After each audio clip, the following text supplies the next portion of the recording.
Sa mundong puno ng mahika, nakikita natin ang isang grupo ng mga sundalo habang lumalaban sila sa isang demonyong nilalang na kilala bilang Corpse God. Ang Corpse God ay nagpatawag ng mga mahiwagang armas, inilunsad ang mga ito laban sa mga sundalo at madaling tinapos ang mga ito. Nakatanggap ang kapitan ng balita na papunta na ang maalamat na bayani, kaya inutusan niya ang kanyang mga tauhan na umatras, alam na ang bayani lamang ang maaaring humarap sa ganoong banta. Ang maalamat na bayani, si Seryo, ay sumugod sa Corpse God. Nakikipaglaban sila, at ginamit ng Corpse God ang kanyang mahika para atakehin ang bayani, ngunit nabigo siyang harapin ang pinsala kay Seryo, na gumagamit ng kanyang espada upang ipagtanggol ang kanyang sarili. Ang Corpse God ay nagtitipon ng mga kaluluwa ng mga nasawi, na tinawag ang isang undead na dragon na sumusugod kay Seryo, ngunit ang bayani ay madaling pinutol ito sa kalahati gamit ang kanyang enchanted sword. Patuloy silang nagpapalitan ng atake, at nagawa siyang itulak ni Seryo pabalik. Nang makitang siya ay dahado, ang Corpse God ay nagpatawag ng isang skeleton army upang talunin ang bayani. Ginagamit ni Seryo ang kanyang evil eye, na nagpapahintulot sa kanya na makita ang mga kaluluwa ng mga nasawi, at nalaman namin na ang Corpse God ay nagtataglay ng parehong kakayahan.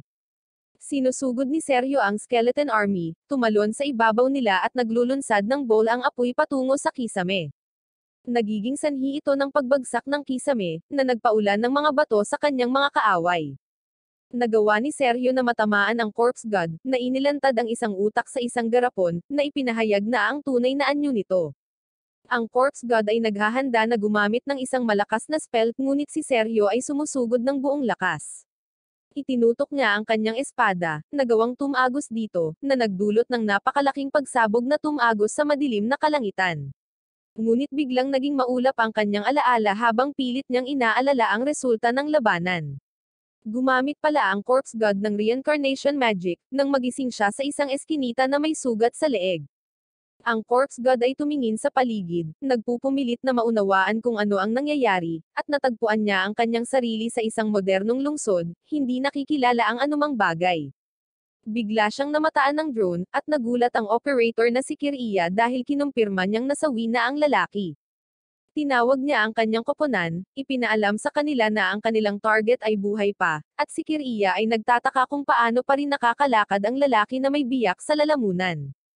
Samantala, ang Corpse God ay nahihirapan pa ring unawain ang lahat, iniisip kung nasaan siya dahil ang lahat ay banyaga sa kanya. Pinagmamasdan niya ang mga tao, nakikita na ang lahat ay masaya, kaya iniisip niya na ang mundong ito ay dapat na mapayapa. Iniisip niya ang sarili niyang mundo, hindi sigurado kung paano siya babalik, ngunit sa sandaling iyon, nilapitan siya ng dalawang pulis na sinubukang kausapin siya, ngunit hindi niya maintindihan ang sinasabi ng mga ito. Unti-unti niyang naiintindihan ang mga ito, habang kinukuha niya ang linguistic na impormasyon mula sa utak ng kanyang katawan. Sinabi niya sa mga opisyal na okay siya at ipinakilala ang kanyang sarili bilang Shino. Laking gulat ng mga pulis nang makita ang sugat sa kanyang leeg, na nagsasabi sa kanya na kailangan niya ng tulong medikal. Ngunit isang kakaibang babae ang biglang tumapak sa ulo ng opisyal, natutuwa nang makitang buhay si Shino, hinawakan siya sa braso at umalis kasama niya. Nakarating sila sa isang eskinita kung saan ipinakilala ng dalaga ang sarili bilang Maraki. Nagsisimulang maalala ni Shino kung sino siya nang bigla siyang itinapon ni Maraki sa hangin, na sinasabing tinitingnan kung siya ay talagang buhay. Ngunit bigla siyang naglabas ng isang crowbar na nagpapakita na siya ang pumaslang sa kanya sa unang pagkakataon. Nagsimulang tumakbo palayo si Shino habang pinapanood sila ni Kiriya sa pamamagitan ng kanyang drone, nagtataka kung bakit may magbabayad para tapusin ang isang 16 anyos na lalaki. Pero alam niyang hindi sila mababayaran maliban kung masawi si Shino. Napagod si Shino, nagkomento sa mga limitasyon ng kanyang bagong katawan dahil kinuha nito ang lahat ng kanyang lakas para lang tumakas, at tila wala itong kapasidad para sa mahika. Iniisip niya kung ano ang dapat niyang gawin, alam niyang isang mapanganib na sugat ang haantong sa kanyang kasawian. Si Maraki ay nagpakita sa kanyang likuran, ibinabato ang kanyang mga kutsilyo, na siya ay mabilis na umiwas. Mukhang nag-e-enjoy si Maraki sa pagsugod sa kanya, sinusugod si Shino, na nagpupumilit na harangan ang kanyang mga pag-atake. Sinubukan niyang tumakas, ngunit nahulog siya habang inihagis ni Maraki ang isang punyal, na tumama sa kanyang binti. Ngunit muli siyang bumangon, binunot ang punyal at ibinato pabalik kay Maraki. Humanga si Maraki habang inamin niya na tinatakot siya nito, sa takot na mahuhulog siya sa kanya kung hindi siya mag-iingat.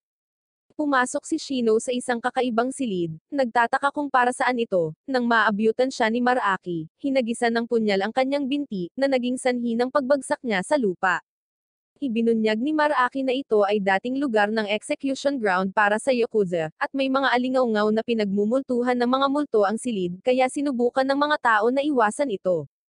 Kinumpirma ni Shino na totoo ang mga tsismis, habang ginagamit niya ang kanyang evil eye para makita ang mga kaluluwa ng mga nasawi. Napagtanto niya na ang evil eye ay kapangyarihan ng kaluluwa, kaya magagamit pa rin niya ito sa katawan ni Shino. Malapit na siyang tapusin ni Maraki, ngunit iniipon niya ang mga kapangyarihan mula sa mga kaluluwa sa silid na tinawag ang isang napakalaking braso na bumulusok kay Maraki at agad na pinapaslang siya. Bumalik sa kabilang mundo, ang Corpse God ay tila natalo, ngunit si Sergio ay nagtataka tungkol sa kanyang huling spell, nag-aalinlangan na ang Corpse God ay tunay na natalo dahil ang kanyang kaluluwa ay nawala ng masyadong mabilis. Ipinaalam sa kanya ng kanyang kasama na ang kaluluwa ng Corpse God ay wala na sa kanilang mundo, ngunit may pagdududa pa rin ang bayani. Sa isang pagbabalik tanaw, nalaman natin na ang Corpse God ay hindi maaaring mamuhay ng mapayapang buhay dahil sa evil eye. Ipinagbili siya ng kanyang mga magulang sa mga mangkukulam sa korte, at nakipaglaban siya sa hindi mabilang na mga labanan bilang isang necromancer hanggang sa bumagsak ang imperyo. Pero ang gusto lang niya ay kapayapaan. Sa kalaunan ay namumuhay siya ng payapa sa mga tao, kahit na nakahanap ng pag-ibig, ngunit nagsimulang manghuli ang mga sundalo ng mga necromancer dahil inaalipin nila ang mga espiritu ng mga nasawi. Natapos nila ang pagpaslang sa mga taong malapit sa kanya sa panahon ng kanilang pangangaso, na naging sanhi ng kanyang galit habang siya ay nagsusumikap para sa paghihiganti, pinahihirapan ang mga tao sa loob ng maraming siglo at pinapaslang ang hindi mabilang na mga sundalo habang siya ay nananatili sa isang inabandonang minahan ng karbon.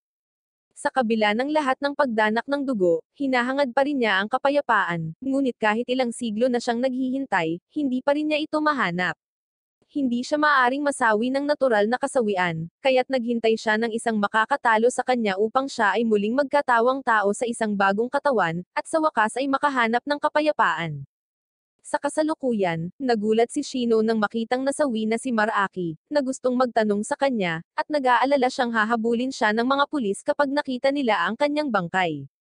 Nakita ni Kiriya ang lahat gamit ang kanyang drone, at sinimulan niyang tanungin ang kanyang katinoan nang makatanggap siya ng tawag mula sa kanyang amo, si Chris, na nagtatanong kung ano ang nagpapatagal sa misyon, kaya ipinadala niya sa kanya ang video file ng nangyari.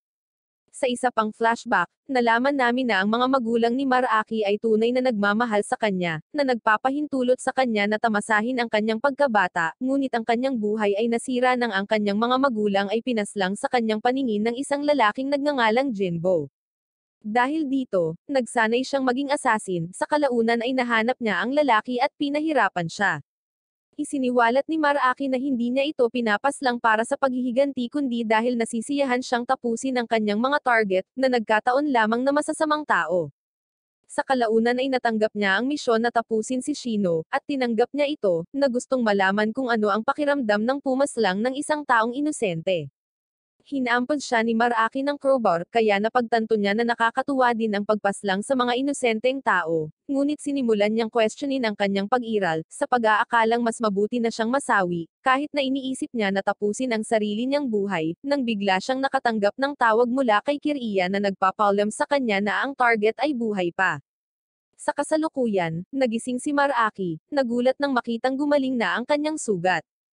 Ipinahayag ni Shino na siya ay teknikal na nasawi, ngunit siya ay muling isinilang sa pamamagitan ng mahika.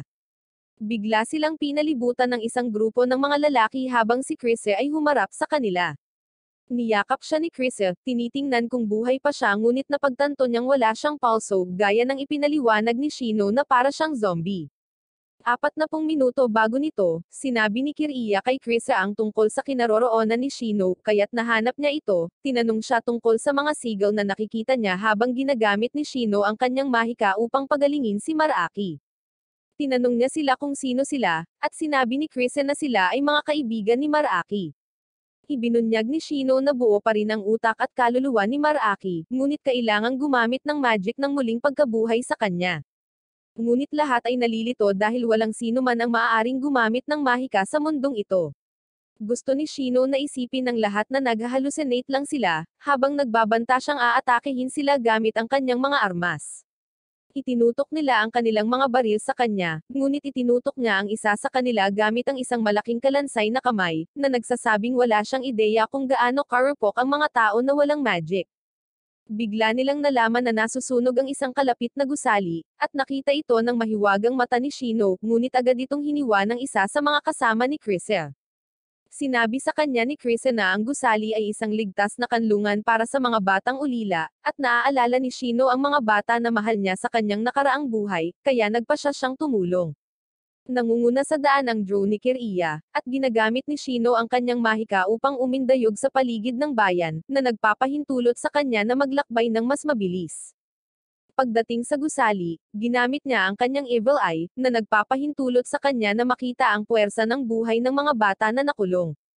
Gumamit siya ng skeletal arm para itapon siya sa gusali, kung saan nakita niya ang apat na kaluluwa kasama ang mga bata na nahihirapan.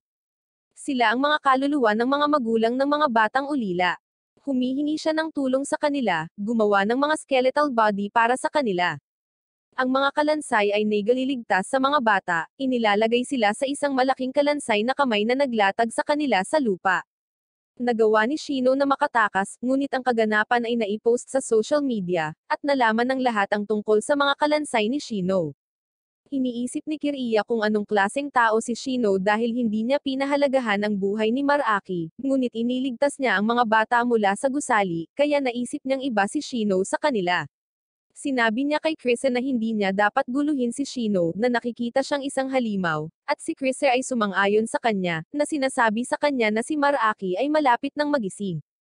Sa kasalukuyan, napagtanto ni Shino na ang mga bata ay nagdurusa pa rin sa mundong ito, kaya iniisip niya kung paano siya makakahanap ng kapayapaan. Tinanong siya ni Chrise kung ano ang kahulugan ng kapayapaan para sa kanya, na sinasabi sa kanya na makakamit niya ang kapayapaan sa pamamagitan ng pagkakaroon ng maraming pera. Tinanong niya si Shino tungkol sa kanyang layunin, at ipinaliwanag ni Shino na wala siyang alam tungkol sa lugar, ngunit gusto niyang gamitin ang kanyang necromancy para kumita ng pera, na nagnanais ng kapangyarihan at lugar na mapabilang, na sinasabing makakatulong ito sa kanya na makamit ang kapayapaan. Gusto ni Chris na sumali siya sa kanyang team. Sigurado siyang hindi siya ang taong gusto nilang tapusin, at nag-aalok siya na tulungan siyang mag-adjust sa mundo. Ang mga video ng mga skeleton ni Shino ay patuloy na kumakalat online, na humahanga kay Maraki. Ginagamit ni Shino ang kanyang mga skeleton para tumulong sa paglipat ng mga kasangkapan sa kanilang bagong tahanan, at magkasama silang tumatambay. Isiniwalat ni Maraki na talagang tuwang-tuwa siyang makasama ang lalaking pumaslang sa kanya dahil hindi pa siya napaslang noon. Nalaman namin na si Krisa ang may-ari ng gusaling kinaroroonan nila, at tinatawag itong ghost building, at talagang puno ito ng mga multo. Nagsimulang magduda si Shino na nasa ibang mundo siya dahil ang mga hayop ay katulad ng mga dati niyang kilala. Ngunit masaya siya dahil wala sa mundong ito ang relihiyong Gelwood, ipinaliwanag kung paano siya tinutugis noon ng relihiyon dahil siya ay isang kasuklam-suklam na kilala bilang corpse god. Iniisip ni Shino na sa wakas ay makakamit niya ang kapayapaan kung mahahanap niya ang taong gustong ipapaslang ang kanyang katawan. Kilala ni Krisa ang taong ngunit inilihim ito, na nagpapahintulot sa kanya na gamitin ang gusali bilang kapalit. Nagpa siya si Shino na mag-iimbestiga sa kanyang sarili, alam niyang hindi natatanggap si Krisa ng anumang kontrata sa kanyang buhay. Ngunit ibinunyag ni Kiriya na hindi lamang si Krisa ang tagapamagitan para sa mga assassin, bagamat kinikilala niya na hindi maraming tao ang maaaring pumaslang kay Shino, bagamat binanggit niya ang isang taong tinatawag na lemang ngunit mabilis na pinawalang bisa ang ideya. Nagtataka si Kiriya kung magandang ideya na buhayin muli si Maraki, at inihayag ni Shino na sinabihan siya ng may-ari ng katawan na patawarin siya, na inihayag na ang kanyang kaluluwa ay nasa drone na ngayon. May kapangyarihan si Shino na patahanan ang mga kaluluwa ng mga tao sa mga sisidlan, at inamin niya na ang buhay ng tao ay parang mga laruan para sa kanya, kaya iniisip ni Kiriya na ito ay gulo. Iniisip ni Shino na kumita ng pera, nagtatanong sa kanila tungkol sa mga trabaho sa mundo. Iminumungkahi ni Maraki ang paggawa ng ilang mga assassinations, sinasabing dapat siyang maging mahusay dahil nagawa niyang tapusin siya. Sa sandaling iyon, mayroon silang bisita na gustong makipagkita kay Maraki, at humingi ito ng tulong sa kanya dahil siya ay tina-target ng mga hitmen mula sa ibang grupo. Sinabi sa kanya ni Maraki na siya ay nasa gitna ng isa pang trabaho, ngunit si Shino ay hamarang, tinanggap ang kahilingan, at ito ay nagpapahintulot kay Maraki na tanggapin din ito. Nakatanggap sila ng impormasyon na ang mga hitmen ay nasa isang abandonadong bodega, na nagpapakita na sila ay dating nagtatrabaho para kay Jinbo. Sumugod si Maraki patungo sa bodega, ngunit agad siyang tinambangan. Nilabanan sila ni Maraki, tinawag silang mga mahina, ngunit bigla siyang pinaputukan mula sa likuran ng lalaking humingi ng tulong sa kanya. Ipinahayag ng lalaki na naroon sila upang ipaghiganti si Jinbo na nag-utos sa kanyang mga tauhan na tapusin siya. Habang nakatalikod siya, nakita niya si Shino na nakakuha ng atensyon ng lahat habang hawak ni Maraki ang binti ng isang lalaki. Ipinaalam sa kanila ni Shino na si Maraki ay isang zombie, kaya hindi siya madaling mapaslang. Tumayo muli si Maraki at nagpadala ng isang lalaki na lumilipad habang tinawag ni Kiriya si Shino, tinanong siya kung alam niya na ito ay isang bitag. Sinabi ni Shino na hindi, ngunit tinanggap niya ang kahilingan dahil may mga kaluluwa ng mga bata na nagmumulto sa lalaki. Ipinatawag niya ang kanyang higanteng skeletal arm, dinurog ang lahat ng lalaki sa isang malaking bato at pinahintulutan ang mga espirito ng mga bata na magpahinga sa kapayapaan. Pagkatapos noon, masaya si Maraki nang makitang gumaling na ang mga butas ng bala sa kanyang katawan, at nagtataka si Kiriya kung bakit nakinig si Shino sa mga kaluluwa ng mga bata sa kabila ng pagtingin sa buhay ng tao bilang mga laruan. Pero ibinunyag ni Shino na inaalagaan pa rin niya ng husto ang buhay ng tao dahil nakakapagpangiti sila ng mga bata. Dahil dito, napagtanto ni Kiriya na iba sila kay Shino, na nakikita ang kanilang mga sarili bilang mahina dahil sa paraan ng pagtrato nila sa kanilang mga target. Ang iba pang miyembro ng grupo ni Jinbo ay gustong mag-haiganti, binuksan ang kanilang armory, ngunit inatake sila ni Lemang, pinawi ang lahat sa kanilang grupo. Nagbasa si Shino ng isang libro tungkol sa mga vampira, na sinasabing totoo sila sa kanyang mundo, at sinabi niya kay Maraki na maaari niyang gawing isa ito kung mayroon siyang sapat na mana, na nagpapasaya sa kanya. Samantala, si Chris ay nakatanggap ng tawag sa telepono mula sa kliyente na nag-utos na tapusin si Shino, ngunit nagpa siyang wakasan ang kanilang kontrata. Nakita namin ang isang lalaki na nagngangalang Corabaro, habang humihingi siya ng tawad dahil hindi niya mabayaran ang kanyang inumin, na nagkakahalaga ng 60,000 yen, habang hinahanap ng isang lasing na lalaki na nagngangalang Sub-Aero si Chris habang binanggit niya na ang mga bar ay nagpapasaya sa mga customers. Bumalik sa kanilang silid, ipinaliwanag ni Shino na ang katawan ni Maraki ay maaaring mag-ayos ng sarili at labanan ang agnas pati na rin ang bahagyang maging mas malakas kaysa dati. Pinayuhan siya ni Shino na kumain ng hilaw na karne kung sakaling masugatan siya ng malubha, at ibinunyag na ang kanyang laway ay maaari nang magdulot ng paralysis. Sinubukan niya ito, kinagat siya, na naging sanhi ng pagbagsak niya sa lupa. Tinanong ni Maraki si Kiriya kung gusto rin niyang subukan, ngunit tumanggi siya, tinawag siyang halimaw. Ang salitang halimaw ay nagpapaalala kay Shino tungkol sa bayaning tumalo sa kanya, iniisip kung may mga taong katulad niya sa mundong ito. Iniimbestigahan ng pulisya ang lugar kung saan dinurog ni Shino ang mga magnanakaw. Nagpakita si Lemang, binasag ang malaking bato na kinalalagyan ng mga tulisan bago mawala. Narinig ng mga pulis ang ingay, nagmamadaling pumunta sa pinangyarihan, at nakita nila ang mga bangkay ng mga tulisan. Samantala, nakikita namin si Corabaro habang tinatapos niyang pahirapan ang mga lalaking nanloloko sa kanya. Nakatanggap siya ng tawag, at ganoon din si Sub-Aero sa bar, na agad na umalis pagkatapos matanggap ang tawag. Napagtanto ni Shino na ang mundo ay hindi gaanong naiiba sa kanyang pinanggalingan, kaya nagsimula siyang mag-isip na ang dalawang mundo ay maaaring konektado.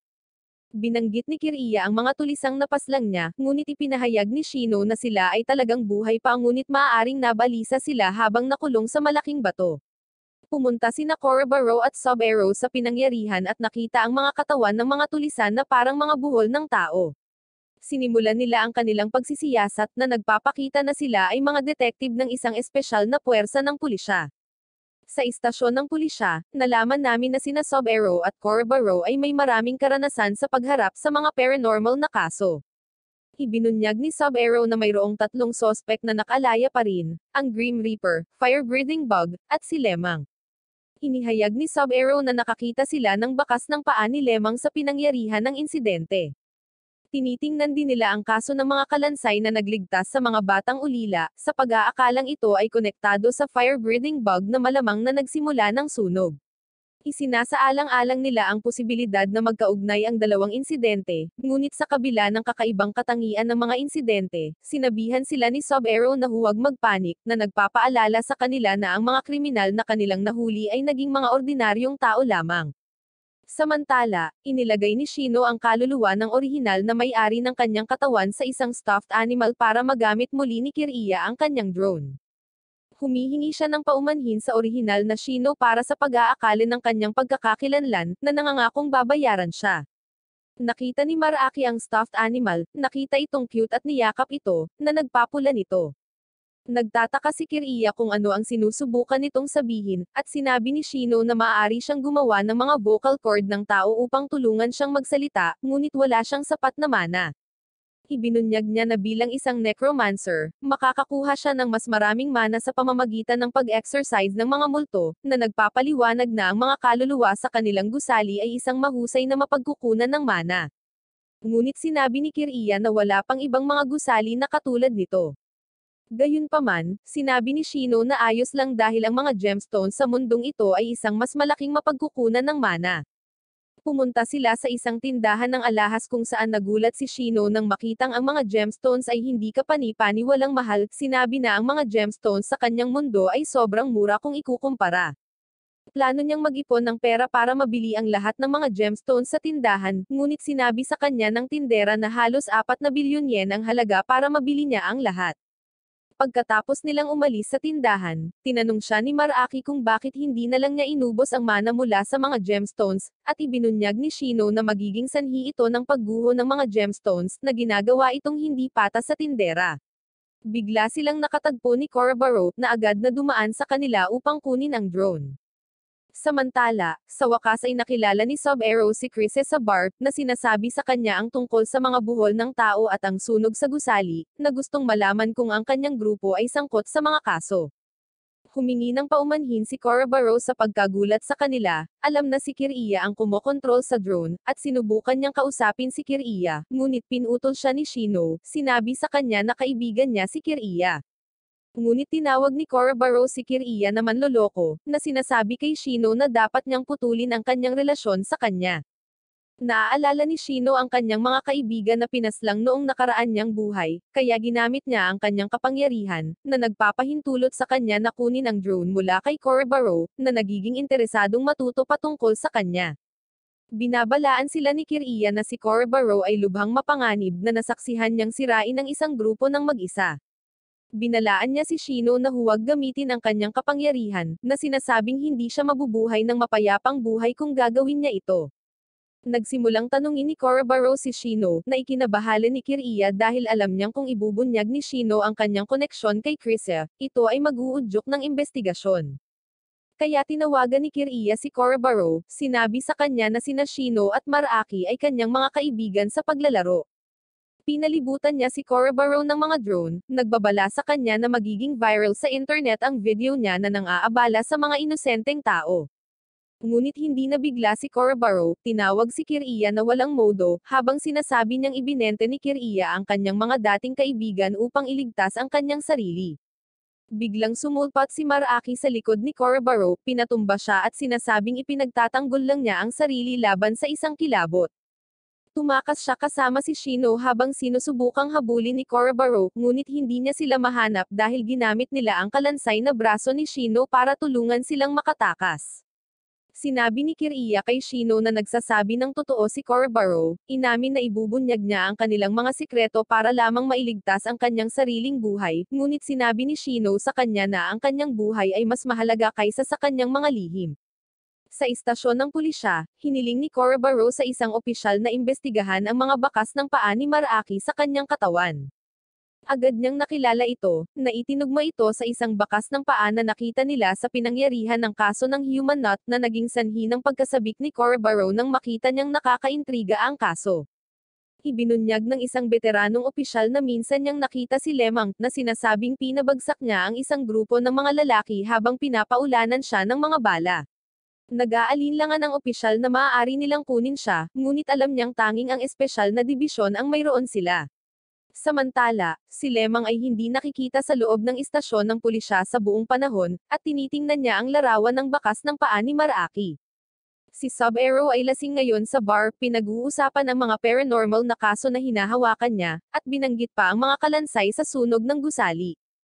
Alam ni Kristen na ginagawa niya ito para tuyain ang kanilang grupo, ngunit sa tingin nila ay hindi nila ito hahayaang maghukay ng malalim. Isinasaalang-alang ng mga bar girls na balon si Shino, ngunit dumating siya sa sandaling iyon. Napansin sila ni Sub-Zero, at nakatanggap siya ng mensahe na may paglalarawan ng taong sangkot sa kaso ng Human Knot na tila tumutugma kay Maraki. Kaya't hinihiling niya sa dalawa na gumugol ng oras sa kanya. Samantala, nakita ni Kiriya si Cora Barrow na papunta sa bar kung saan tila nag-e-enjoy ang grupo sa kanilang pagsasama-sama. Binalaan sila ni Kiriya na umalis, ngunit huli na siya, at dumating na si Cora Barrow kasama ang kanyang mga tauhan. Sumali siya sa grupo habang isiniwalat ni Sub-Zero na gusto lang nilang magtanong sa kanila, ngunit biglang dumilim ang silid, at agad na nagtago ang dalawa mula sa mga detective. Iginiit ni Kristen na hindi ito isa sa kanyang mga panlilinlang, habang ginagamit ni Shino ang kanyang night vision para makakita sa dilim, ngunit natakot siya nang makita si Lemang sa kisame. Habang nagsisindi ng kandila si Kristen, pumasok si Lemang tila handang lumaban. Alam ni Kristen na wala siya doon para pumaslang ng sinuman, ngunit naisip ni Cora Barrow na hulihin siya dahil siya ay isang wanted na tao. Ginamit ni Shino ang kanyang evil eye, nakakakita ng hindi mabilang na mga multo sa paligid ni Lemang, at napagtanto niyang pinaslang niya silang lahat. Inatake ni Lemang ang mga opisyal, tinatangay sila tulad ng mga ragdoll, at sinubukan ni Cora Barrow na lumaban, ngunit ang kanyang mga pag-atake ay hindi gumana laban kay Lemang, na hindi man lang siya sineseryoso. Sumugod si Lemang kay Maraki, inilayo siya habang iniisip ni Shino na gamitin ang kanyang kapangyarihan para maibalik siya, ngunit masyado siyang nag-aalala na makita ng mga opisyal ang kanyang mahika. Patuloy na hinahabol ni Cora Barrow si Lemang, ngunit hindi siya match para sa kanya. Napagtanto ni Shino na si Lemang ay isang tao na lumampas sa kanyang mga limitasyon, katulad ni Seryo, kaya alam niyang hindi siya nito mapipigilan, ngunit ginagamit niya ang kanyang mahika upang salakayin pa rin si Lemang. Nakita ni Sub-Zero ang mga sigil, nagtataka kung ano ang mga ito, ngunit tinakpan ni Chris ang kandila upang magdilim ang silid.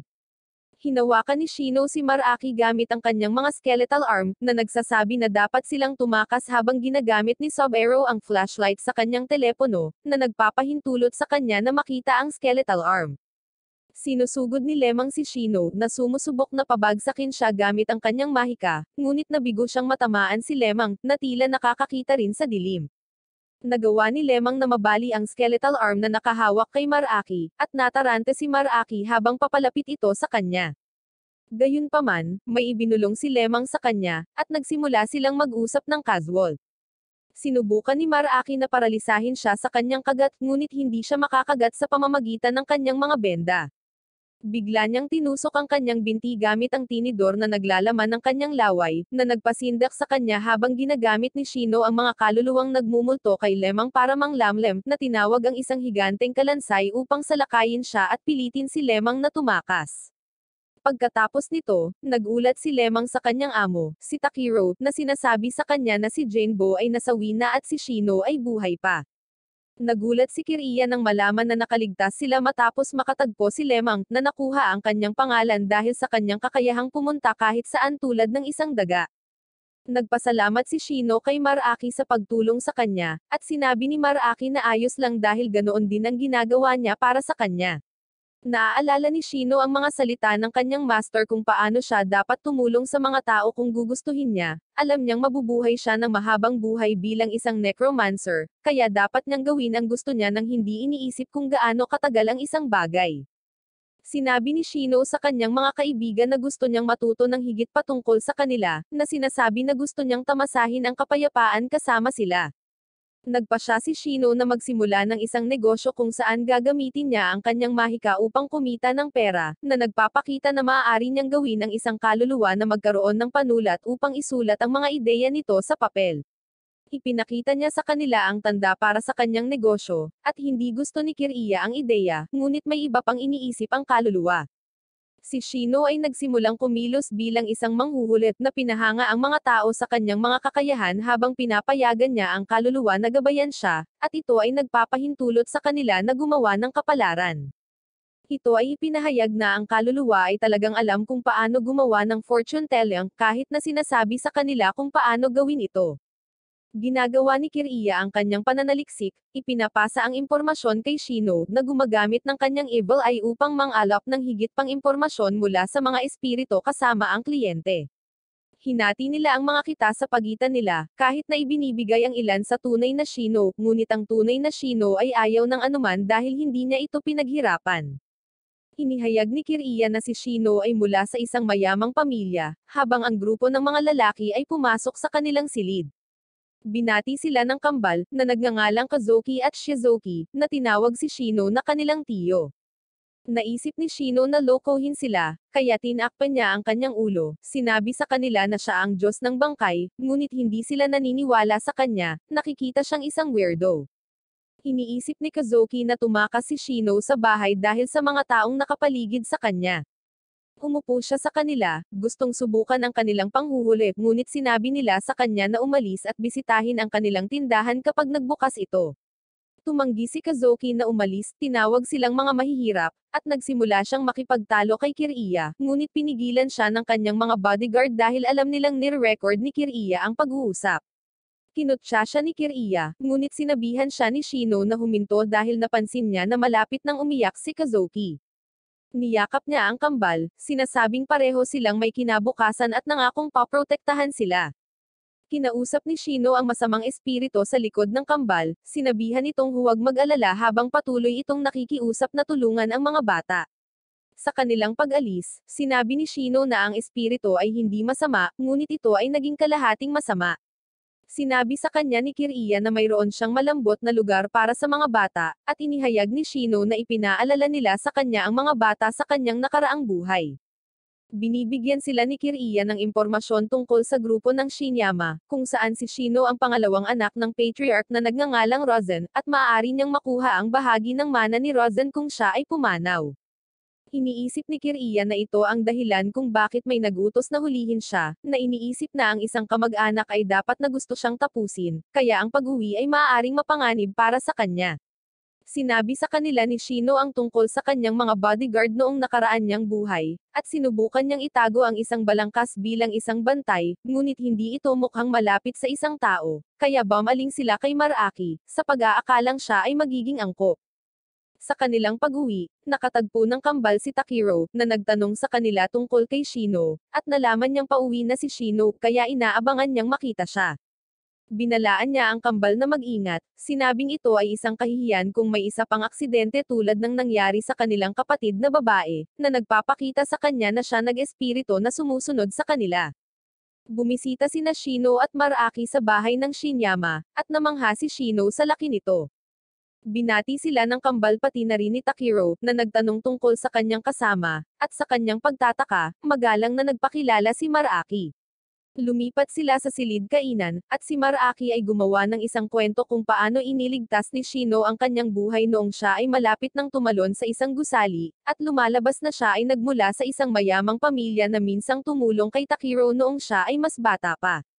Matuto pa tayo tungkol sa pamilya Shinyama. Si Shino ay anak ng pangalawang asawa ni Rozen, habang binabalaan siya ni Kiriya tungkol kay Takiro, na talagang pamangkin niya. Binanggit ni Kiriya na siya ay 26 ngunit siya rin ang presidente ng Shinyama Security Group, na may kilalang reputasyon sa pagiging makulimlim.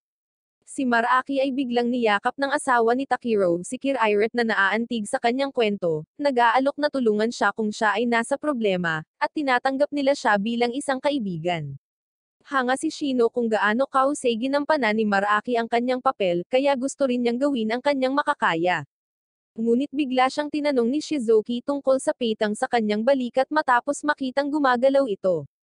Nagtataka si Shino kung nasaan ang iba pa niyang pamilya, at sinabi sa kanya ni Kazoki na nasa trabaho silang lahat, kaya sila lang ang nasa bahay, ngunit biglang pumasok si Rozen, ipinaalala sa kanila na nandoon din siya, at sinabi ni Kiriren na hindi siya dapat maglakad-lakad dahil sa kanyang kalusugan.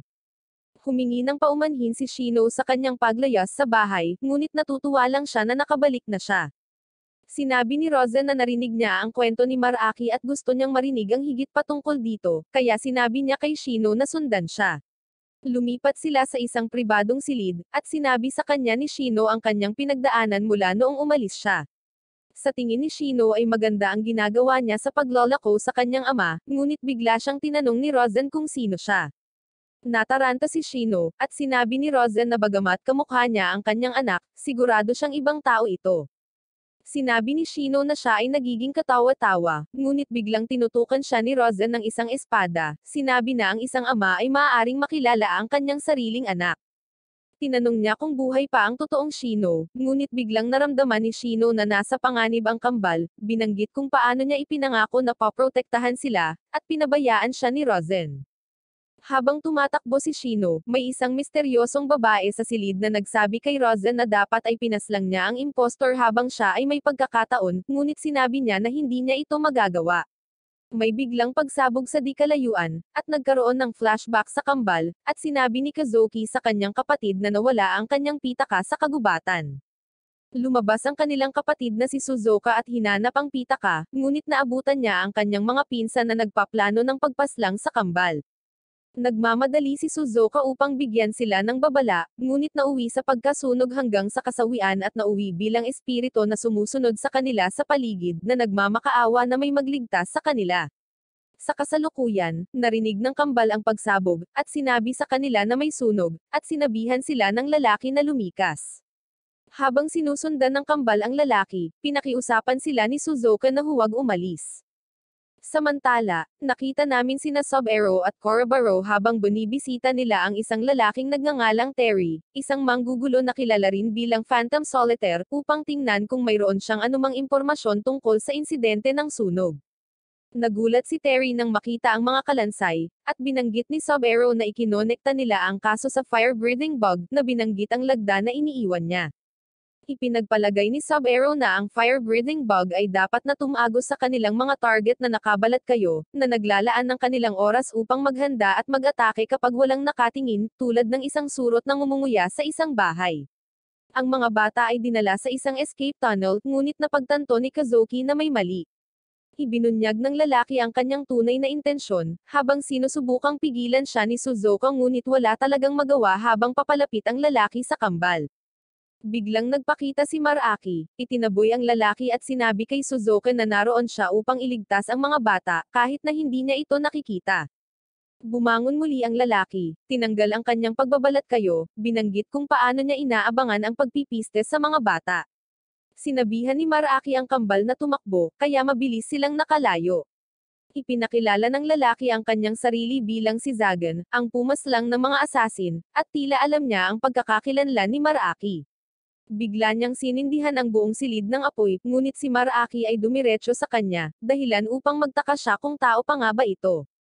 Nagtataka si Maraki na hindi niya hinahabol ang mga bata, ngunit ibinunyag ng lalaki na wala silang matatakbuhan.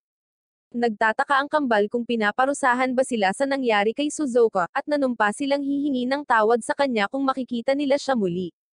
Bumagsak ang kisame sa itaas nila, ngunit nakarating si Shino sa tamang oras, gamit ang kanyang mga skeletal arm upang mahuli ang mga debris. Tiniyak niya sa kanila na mayroon silang magandang kinabukasan at hindi galit sa kanila si Suzuka. Nakarating sila sa labas, at naisip ni Takiro na linisin ang kalat. Nakita namin ang pinsan nila na nasa likod ng pag-atake, na nag-iisip na ang fire-breathing bug ay tinapos na ang kambal, ngunit siya ay biglang train-up habang papalapit ang isang motorsiklo, at ang lalaki ay tinatapos.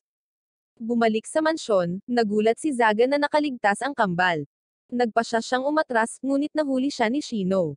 Siya ay nag-disguise bilang isang katulong, ngunit si Shino ay maaaring makita ang kanyang kaluluwa at sinabi na siya ay pinagmumultuhan ng mga katulong na kanyang ninakawan ng mga mukha mula sa kanila. Biglang nagpakita si Maraki, sinipa siya sa isang pader, at natutuwa siyang maging zombie, na tumulong sa kanya na makaligtas sa apoy. Sinabihan sila ni Zaga na huwag magyabang, ginamit ang kanyang guantes at magsimula ng panibagong apoy.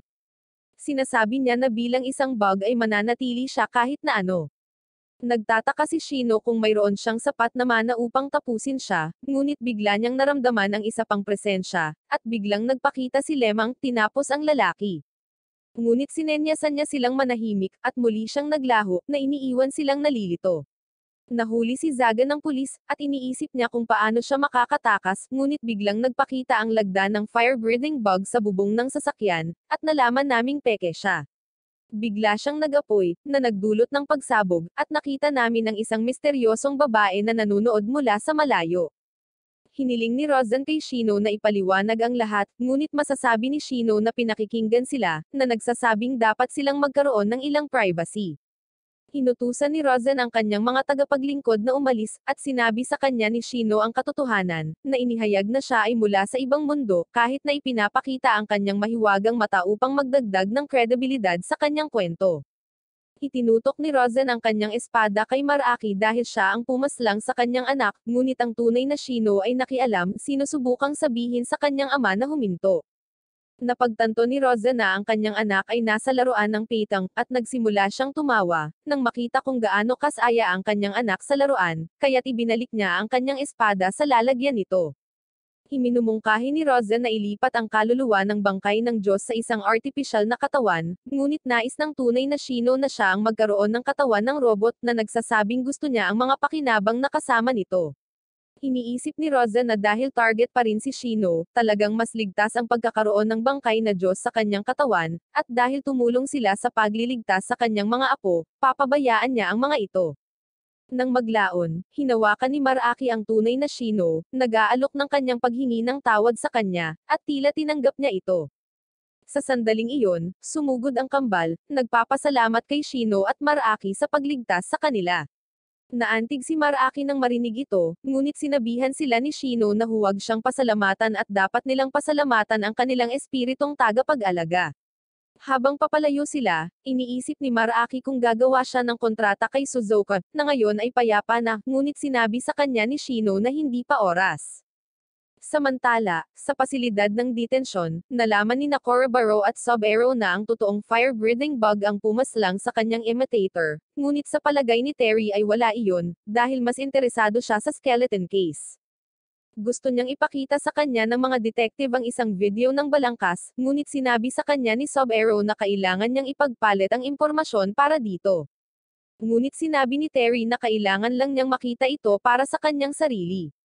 Nang ma-off ang mga ilaw, binuksan ni Korobaro ang isang flashlight ngunit nagulat sila nang makitang nawala si Terry. Ang mga detective ay nagsagawa ng isang emergency na pagpupulong, na nagpapaalam sa lahat tungkol sa pagtakas ng Phantom Solitaire.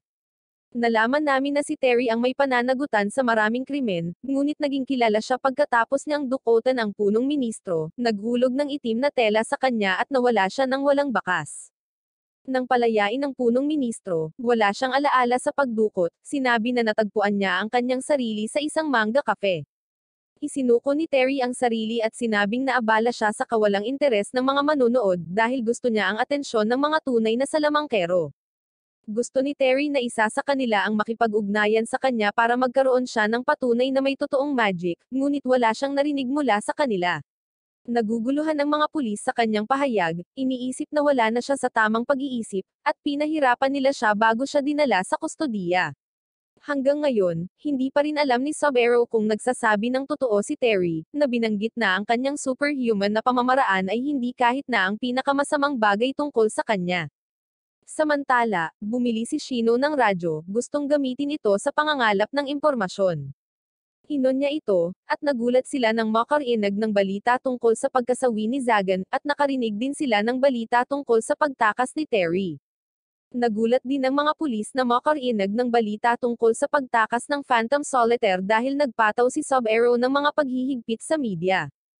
Kinikilala ni Kirya ang Phantom Solitaire, na nagsasabing siya ay isang urban legend tulad ni Lemang, ngunit hindi tulad ni Lemang, nakatanggap siya ng exposure sa media. Nagulat ang pulisya nang malaman na hindi nila mapapalitan ang channel, at inalis ng reporter ang kanyang salamin, na inihayag na siya si Terry habang inaanunsyo niya ang kanyang pagbabalik sa publiko, na sinasabi sa lahat na magpapatuloy ang kanyang pagganap sa susunod na linggo. Tinapos niya ang broadcast, at naisip ni Sub-Aero na bumili siya ng airtime mula sa isang bilanggo na kilala bilang grocer, na nagnenegosyo kahit nasa likod ng mga bar. Lumapit si Terry sa isang lalaking kinikilala niya bilang fire-breathing bug. Hindi siya kinakausap ng lalaki, at biglang nakatanggap ng tawag si Terry. Napagtanto niyang galing iyon sa lalaki, pero naguguluhan siya kung bakit hindi na lang sila mag-usap ng personal. Nagtataka ang lalaki kung paano siya nalaman at biglang sinubukang salakayin si Terry. Sinunog ng lalaki ang paligid nila, at humanga si Terry sa kanyang kakayahan. Ginagamit ni Terry ang kanyang mga card upang ipagtanggol ang kanyang sarili, nagkakalat ng mga card sa paligid ng lugar habang tuwang-tuwa siyang tumatakas na nagsasabing gusto niya na magkalat. Kumapit si Terry sa mga lobo upang makatakas sa apoy, ngunit nagsimulang pumutok ang mga lobo, kaya nahulog siya sa lupa at tila natupok ng apoy. Ngunit buhay pa rin si Terry, at nagsimula siyang tumakas habang gumagamit siya ng isang kalasag ng mga baraha upang harangan ang apoy at mawala. Siya ay muling nagpakita sa ibabaw ng payong ng lalaki, na inihayag kung paano siya nahulog sa kanyang ilusyon, at masasabi niyang mayroon ding isang dayo sa likod ng apoy ng lalaki, na dismaya na hindi siya maaaring gumamit ng tunay na mahika. Sinabi sa kanya ni Terry na may isang dayuhang pumasok sa kanilang mundo, at nagmumungkahi na makikita ito ng lalaki bilang isang bug na gusto niyang alisin. Samantala, binisita sila ng pamangkin ni Shino na si Shire kasama ang kanyang attendant na Yose, at sinabi niya sa kanila na mananatili siya sa kanila. Nagtataka si Shino kung ano ang ginagawa niya dito, at ibinunyag ni Shire na nasunog ang kanyang mga pitang na ikanalito nila. Nang magsimulang makipag-usap sa kanya si Maraaki tungkol sa mga pitang, ipinaliwanag ni Yose kung paano nawala ang kanyang silid sa apoy kasama ang lahat ng kanyang mga laruan ng pitang. Ipinakita niya sa kanila ang isang mensahe mula kay Rosen, na humiling kay Shino na hayaan silang manatili sa kanilang lugar na nagsasabing magiging komportable na magkaroon ng dalawa sa kanyang mga tao sa gusali. Nararamdaman ni Shino na mas maraming tao ang nanunood sa kanilang gusali, sa pag-aakalang nagpasya si Rosen na ipadala ang kanyang seguridad, ngunit isinasaalang-alang niya ang posibilidad na maaaring si Shire ang nasa likod ng pagtatangka sa buhay ni Shino. Kinabukasan, nakita ni Shino si Shire sa sleeping bag ng kanyang pitang, sinabing wala siyang lakas para sa araw na iyon. Naisip ni Misaki na linisin ang isang bakanteng silid para sa kanilang mga bagong housemate, at bumili ng kutson para sa kanila, ngunit sinasabi nila na hindi nila ito kailangan dahil masaya si Shire sa kanyang pantulog, at sinabi ni Yose na maaari siyang matulog habang nakatayo. Sinabi ni Yose na aalagaan niya si Shire na naghahanda ng pagkain para sa kanya, habang ibinunyag niya na ang mga residente ng Shinyama ay nakikipag-usap sa pulisya. Nakita namin sina Sub-Ero at Korobaro na ini-interview si Takiro tungkol sa sunog. Iminumungkahi ni Sub-Ero na maaring ito ay gawa ng fire-breathing bug, at inihayag ni Takiro na ang fire-breathing bug ay palaging tinak sa kanilang panig, na nagiging sanhi ng gulo para sa kanilang grupo, kaya nagtataka siya kung kailan siya mahuhuli ng pulis. Pinaalalahanan niya si Sub-Ero tungkol sa pagtakas ni Terry, at sinabi niya sa kanila na dapat nilang hanapin si Terry sa halip na makipag-usap sa kanya. Ang mga detective ay umalis, habang sinasabi ni Korobaro na si Takiro ay tila ang uri ng tao na gumagamit ng karahasan upang malutas ang mga problema. Sinabi ni Sub-Ero na maaaring kailanganin nilang harapin ang pamilya Shinyama, na nagpapakita ng larawan ni Shino kasama ang pamilya.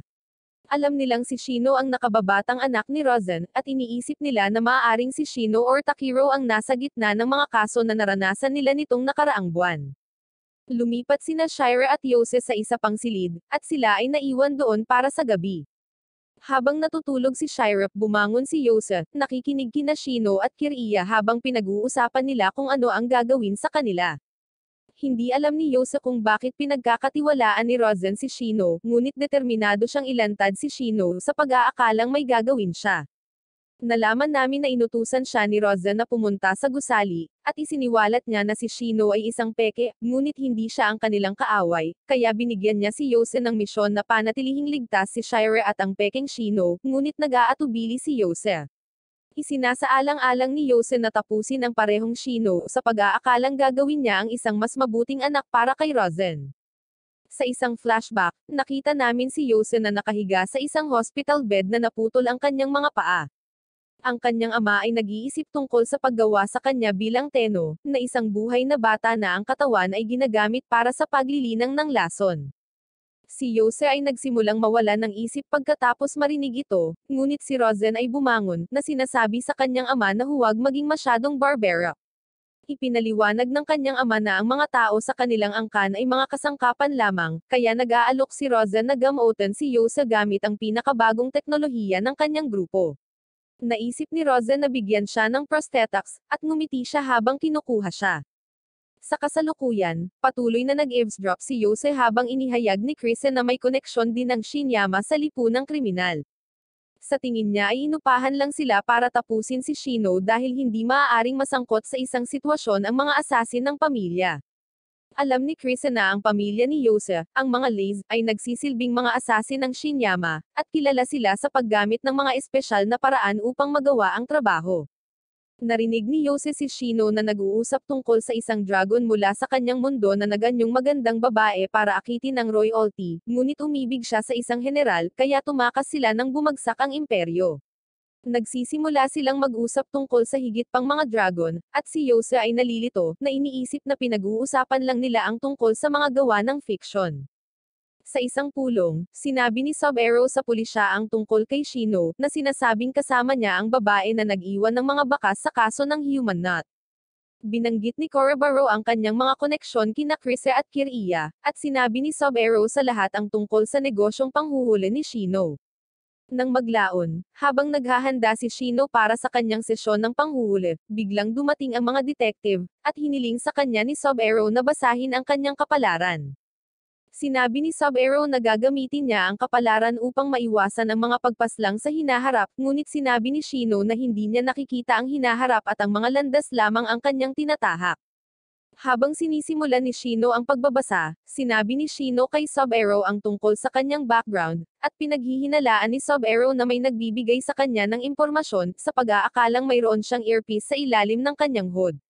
Ngunit nalaman namin na ang kanyang mahiwagang mata ay nakatingin lamang sa monitor ni Kiriya habang naghahanap siya ng impormasyon. Binanggit niya ang sugat mula sa nakaraan ni Sub-Zero, na nagpapabigat sa kanya, at tinanong ni Sub-Zero kung paano niya ito papagalingin. Nagulat siya nang magsimulang gumalaw ang espiritu sa panulat, at may sinusulat ito sa papel. Na-trigger si Sub-Zero na makita ito, at hinawakan niya si Shino, tinanong kung ano ang alam niya. Sa isang flashback, nakita namin si Sub-Zero na nakikipag-usap sa isang misteryosong tao na humiling sa kanya na kabisaduhin ang isang simbolo sa isang piraso ng papel. Sinabi niya kay Sub-Zero na huwag kalimutan ito habang sinusunog niya ito, na sinasabi sa kanya na huwag ipakita ang simbolo sa iba dahil ito ang signpost na dapat nilang sundin at isang one-way na ticket sa kasawian. Sa kasalukuyan, tinanong niya si Shino kung bakit niya iginuhit ang simbolo, ngunit sinabi sa kanya ni Shino na ipinapakita lang niya sa kanya ang landas. Hinayaan niya si Shino, at binayaran niya ito ng higit sa inaasahan, nagpaalam kay Shino habang nagsisimula siyang maglakad palayo. Nagtataka si Yose kung ano ang nakasulat sa isang papel, kaya naisipan niyang tingnan ang mga peking sikreto ni Shino. Humingi siya ng pahintulot na umalis, sinabing bibili siya ng hapunan, at hinayaan siya ni Shiren na umalis. Samantala, kumakain si Sub-Zero kasama si Korobaro, at tinanong siya ni Korobaro kung bakit siya nasabik habang hinuhulaan, na gustong malaman kung ano ang nakasulat sa isang piraso ng papel. Ngunit sinabi ni Sub-Zero na sasabihin niya sa kanya sa hinaharap. Nakita sila ni Yose habang papalabas sila ng restaurant, at naisip niyang sundan sila ng kaunti. Nakikita namin ang isang nasusunog na gusali habang binubuksan ng isang lalaki ang isang safe, at inilabas ang isang scroll mula rito. Ngunit sa pagtalikod niya, nakita niya ang fire-breathing bug na naglalakad patungo sa kanya, habang kumakanta ng pantropiko. Tinapos niya ang lalaki, at umalis ang fire-breathing bug habang nasusunog ang lahat at nagpapakita ang kanyang pirma sa dingding. Ngunit biglang nagpakita si Terry, kinuha ang scroll sa katawan ng lalaki. Ito ang parehong simbolo mula sa panghuhuli, at si Terry ay nakakuha ng ideya para sa tema ng kanyang pagbabalik na pagganap. Bumalik sa kanilang gusali, nagtataka si Kiriya kung bakit nabalisa si Sub-Zero, at ibinunyag ni Shino na ito ay dahil sa espiritu sa panulat, na sinasabing wala siyang ideya kung ano ang nakasulat sa papel. Pinuntahan ni Sub-Zero si Chris, tinanong siya tungkol sa kanilang mutual friends, ngunit wala siyang ideya kung ano ang sinasabi nito.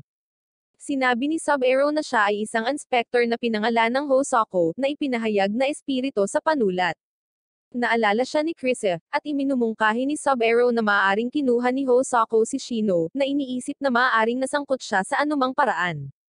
Ngunit sinabi ni Krisen na wala siyang alam tungkol dito, at hinahayaan lang niya si Shino na manatili sa kanyang gusali upang bumuo ng mga koneksyon sa kanyang pamilya.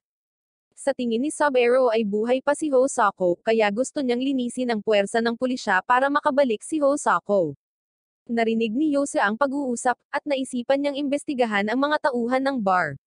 Nagulat si Kiriya nang malaman na si Hosako ay isang inspektor na nag-imbestiga sa katiwalian ng pulisya, at tinanong siya ni Shino kung ano ang isinulat niya sa papel, ngunit si Hosako ay humihingi ng bayad na 1,000,000 yen, na wala sila. Ibinunyag ni Hosako na ang kaso ay nagsasangkot ng pag-ibig at panghihinayang, kaya walang pagpipilian si Shino kundi tulungan siya dahil bahagi ito ng kanilang aksyon. Sa pasilidad ng detensyon, pumunta si Terry sa grocer, gustong bumili ng impormasyon tungkol sa simbolo. Nalaman namin na ang grocer ay nagmula sa isang pamilya ng mga mangangalakal na may isang siglo ng kasaysayan, at siya ang ika-5 henerasyong may-ari ng negosyo ng pamilya. Mayroon siyang kakaibang selda ng bilangguan dahil nakakuha siya ng kapangyarihan sa pamamagitan ng pakikitungo sa estado, at lahat ay nasa talahan na yan pagdating sa paggawa ng mga deal sa kanya. Ang grocer ay nagbibigay sa kanya ng isang libreng sample na nagsasabing ang mga simbolo ay may mga kahulugan. Inihayag niya na ang isang diagonal na linya ay isang taybak, at ang lumang order ng kabalyero sa Europa ay gumamit ng katulad na insignia. Ngunit tumanggi siyang magpatuloy na nagsasabing kailangang magbayad ni Terry para matuto pa. Dumating na ang araw ng pagtatanghal ni Terry, at lahat ay tumingin sa labas. Lahat sila ay nagpapakita ng simbolo, na ikinagulat ni Shino dahil ito ay kumakatawan sa sagisag ng nahulog na imperyo mula sa kanyang mundo. Sinabi ni Sub-Zero kay Korobaro na ito ang parehong simbolo na ipinakita sa kanya ni Shino, kaya naisip ni Korobaro na ang Phantom Solitaire ay konektado sa kaso ni Hosako, at isinasaalang-alang ni Sub-Zero ang posibilidad na siya ay tina-target ni Terry. Sa sandaling iyon, ipinaalam ng isang opisyal kay Sub-Zero na hinihiling siya ng HQ ng pulisya. Si Terry ay nakikinig sa balita habang nasa ibabaw ng isang blimp, ngunit sinabi ng reporter na ang mga blimp ay dapat nagawa ng mga dayuhang artista, kaya siya ay nadismaya. Habang si Terry ay nasa detention facility, nalaman namin na ang grocer ay naniningil sa kanya ng 3,000,000,000 yen para sa impormasyon, na nagpapaliwanag na si Terry ay maaaring kumita ng 6,000,000,000 yen sa buong buhay niya kung talagang gusto niyang kumita ng pera, at ang impormasyon ay humuhubog sa kanyang kapalaran, ngunit maaring mapahamak siya kapag mali ang paghawak nito. Kaya sa palagay niya ang 3,000,000,000 ay isang makatwirang presyo. Gayunpaman, nagpasya si Terry na hanapin ang sagot sa kanyang sarili, na binayaran ng grocer para sa kanyang tulong upang lumipad ng ilang mga blimp. Nagbabasa siya ng manga sa ibabaw ng isang blimp, ngunit bigla siyang inatake ng isang sniper, na nagulat na nataman niya talaga ito. Gayunpaman, sinabi ng kanyang spotter na nakaligtaan siya, dahil ipinahayag na ang katawan ay isang dummy lamang. Si Terry ay napupunta sa ere, iniuulat ang insidente sa lahat, at inaakusahan niya ang pulisya ng pagtatangka sa kanyang buhay. Sinasabi niya sa lahat na may gustong pumaslang sa kanya dahil dito, kaya sa tingin niya ay may kasamang sabwatan or lihim na lipunan. Nag-aalok si Terry na magbigay ng 300,000,000 yen na pabuya sa sinumang tao na magsasabi sa kanya tungkol sa simbolo, na sinasabing ibibigay niya ang kanyang mga detalye sa pakikipag-ugnayan sa sandaling matapos niya ang broadcast. Sinabi ni Shino na ang sitwasyon ngayon ay isang gulo, dahil iniisip nila kung ano ang dapat nilang gawin sa susunod. Ngunit tinanong sila ni Shira kung ano ang nangyayari dahil may narinig siya tungkol sa mga imperyo at reincarnation. Kaya ipinaliwanag ni Shino ang kanyang kwento sa kanya, at sinabing ibabalik niya ang katawan sa orihinal na Shino sa lalong madaling panahon. Iniisip ni Kiriya na hindi maniniwala si Shira sa kwentong iyon, ngunit sinabi niyang naniniwala siya sa kanya dahil napansin niyang hindi siya katulad ni Shino na kilala niya. Pumunta si Shira sa banyo kasama ang totoong Shino, at pinag-uusapan nila kung mapagkakatiwalaan nila siya sa impormasyon. Inihayag ni Shino na maaari niyang baguhin ang mga alaala ng isang tao, sa pamamagitan ng paggawa ng isang espiritu na alisin ang isang bahagi ng kanilang kaluluwa, ngunit maaari itong makaapekto sa utak ng target. Sinabi niya na hindi ito mahirap gawin sa kanyang dating mundo, ngunit hindi niya alam kung ang mga tao sa mundong ito ay iba, kaya natatakot siya na baka tuluyan na niyang sirain ang isip ni Shira. Habang nag-uusap sila, bigla nilang napansin na wala na si Maraki sa kanila. Sumama si Maraki kay Shire habang naliligo siya, na sinasabi sa kanya na pinaslang niya ang tunay na Shino, ngunit alam ni Shire na pinatawad na siya ni Shino dahil alam niyang mayroon itong magiliw na ugali. Natapos silang maging magkaibigan, habang sinasabi sa kanila ni Maraki na hindi maaaring si Shire ang nag-utos ng pagpaslang kay Shino. Napagtanto ni Kiriya na isinama ni Shire ang tunay na Shino sa banyo, at sinabi niya sa kanya ang katotohanan tungkol sa larwang pitang, na nagpagalit sa kanya. Iniisip ni Kiriya na ito ay dahil naligo ito sa harap niya, ngunit ang sabi ni Shire ay dahil ito ay naging pitang, na gustong makipagpalitan ng katawan sa kanya. Pinag-uusapan nila ang kanilang susunod na hakbang, habang iniisip ni Shino ang tungkol sa pakikipagkita sa Phantom Solitaire dahil nakikita ni Shino ang simbolo bilang isang mahalagang alaala, kaya ayaw niyang dungisan ito ng sinuman. Nagtataka sila kung ang Phantom Solitaire ay mula sa mundo ni Shino, ngunit nag-aalinlangan si Shino, sinabi niyang gumugol siya ng maraming taon sa paglikha ng reincarnation magic na ginamit niya, kaya hindi niya akalain na magagawa rin ito ng sinuman sa kanyang mundo. Ginagawa ni Kiriya ang kanyang pananaliksik tungkol sa simbolo, habang sinasabi ni Hosako kay Shino ang tungkol sa kanyang mga hinala, sa pag-aakalang may kinalaman ang mga pulis. Sa HQ ng pulisya, pumunta si Sub-Zero sa opisina ng Superintendent General na nagngangalang Hero. Pumasok si Sub-Zero sa kanyang opisina, at tinanong siya ni Hero kung maaari siyang gumana bilang isang cog sa kanilang makina. Sinabi ni Sub-Zero na magaling siyang makibagay, ngunit binanggit niya ang isang maliit na bato sa mga gawa. Sa palagay ni Hero ay si Hosako ang kanyang pinag-uusapan, tinanong siya kung si Hosako ay isang maliit na bato lamang sa kanya, ngunit ipinahayag ni Sub-Zero na pinag-uusapan niya ang tungkol sa daga na nagpal-ayag kay Hosako. Ipinaalam sa kanya ni Hero na ang pagsisiyasat ng Phantom Solitaire ay muling inayos, ngunit hiniling niya kay Sub-Zero na gumanap ng isang mahalagang papel. Samantala, nakatanggap si Terry ng impormasyon na may isang tao mula sa Shinjuku ang nag-hack sa pulis, at nalaman niyang ginawa ito mula sa isang partikular na opisina ng isang manghuhuli, kaya naisipan niyang bisitahin ang manghuhuli. Ipinaalam ni Kiriya kay Shino na hindi siya makahanap ng impormasyon tungkol sa simbolo, ngunit alam niyang bahagi ito ng isang seryosong kaso na kinasangkutan ni Hosako. Kinumpirma ito ni Hosako na nagsasaad kung paano siya pinaslang ng mga asasin sa gusali, at inakala ni Kiriya na ang salarin ay isang pulis. Nag-aalala si Shino tungkol sa Shinyama, iniisip na ang kanilang pagkakasangkot sa kaso ay maaaring maglagay sa pamilya sa panganib. Samantala, tinalakay ni Sub-Zero ang kaso ng Phantom Solitaire sa Metropolitan Police na sinasabi sa kanila ang tungkol sa hilig niyang lumapit kung may makapansin sa kanya. Kaya iminumungkahi niya na sundin ang simbolo upang mag-cruise ang landas sa kanya. Habang patuloy niyang tinatalakay ang kaso, narinig ni Korobaro ang ilan sa mga opisyal na gumagawa ng mga komento na kumukwestiyon sa pagiging kwalipikado ni Sub-Zero na magbigay ng lecture sa kanila. Si Shino ay nagsimula ng isang sesyon ng paghuhulit na sinasabi sa kanyang customer kung paano siya magkakaroon ng problema, na nagmumungkahi na dapat niyang baguhin ang kanyang mga paraan. Nalaman namin na ang customer talaga ay si Terry, na napansin kung paano tumpak ang mga nabasa ni Shino para sa taong pinagkukunwari niya, kaya sa tingin niya ay binibigyan lang siya ng impormasyon. Napagpasyahan niya na si Shino ay hindi espesyal, nagpakawalan ng buntong hininga. Kaya nagtatanong si Shino kung may tanong siya. Tinanong siya ni Terry tungkol sa simbolo, at sinabi sa kanya ni Shino na may mali dito nang magsimulang magsulat ang panulat sa isang piraso ng papel, at iginuhit ang tamang simbolo. Tumahimik si Terry, at nalaman naming alam ni Shino ang kanyang tunay na pagkatao, ngunit hindi niya kayang tiisin ang maling simbolo, kaya napilitan siyang itama siya. Aalis na si Terry, ngunit tinanong siya ni Shino tungkol sa isang babaeng naka-pigtail na gumagamit ng wheelchair na ikinagulat ni Terry. Ang babae ay nahayag na ang espiritu sa likod niya, at bagaman hindi maintindihan ni Shino ang kanyang sinasabi, alam niyang nababalisa ang dalaga sa tinatahak niyang landas. Tutulungan siya ni Shino na makaalis, ngunit sinabi ni Terry na siya ang kanyang espiritong tagapag-alaga sa kanyang pag-alis ng silid, at napagtanto niyang may kakaiba kay Shino. Habang papalabas na siya ng gusali, nagulat si Terry nang makita niya ang isang babae na nakasuot ng kapote ng fire-breathing bug. Nalaman namin na tinanong din ng babae si Shino tungkol sa simbolo sa HQ ng pulisya. Sinabi ni Sub-Zero kay Korobaro ang tungkol sa pagkakamali sa simbolo, ngunit ayaw niyang ibahagi ito sa iba, sa pag-aakalang maaaring nasa paligid lang ang kaaway. Dalawang opisyal ang lumapit sa kanila, tinutuya ang career ni Sub-Zero, ngunit ipinaalala ni Sub-Zero sa kanila na mayroon na siyang awtoridad na utusan sila. Ang isa sa mga opisyal ay humawak sa kanya, na inihayag kung paanong ang mga opisyal ay napupuot pa rin sa kanya dahil sa kanyang oras kasama si Hosako, ngunit sinabi ni Sub-Zero na ang mga baluktot na pulis lamang ang galit sa kanya.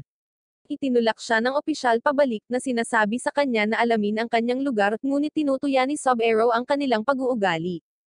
Sa sandaling iyon, dumating ang dalawang opisyal mula sa dibisyon ni Sub-Zero, sina Yacho at Tazawa, at bigla nilang binali ang braso ng opisyal, ngunit sinabi ni Tazawa na binali niya ang kanyang sariling braso at hinayla ito pabalik, at sinabi niyang maayos na ito.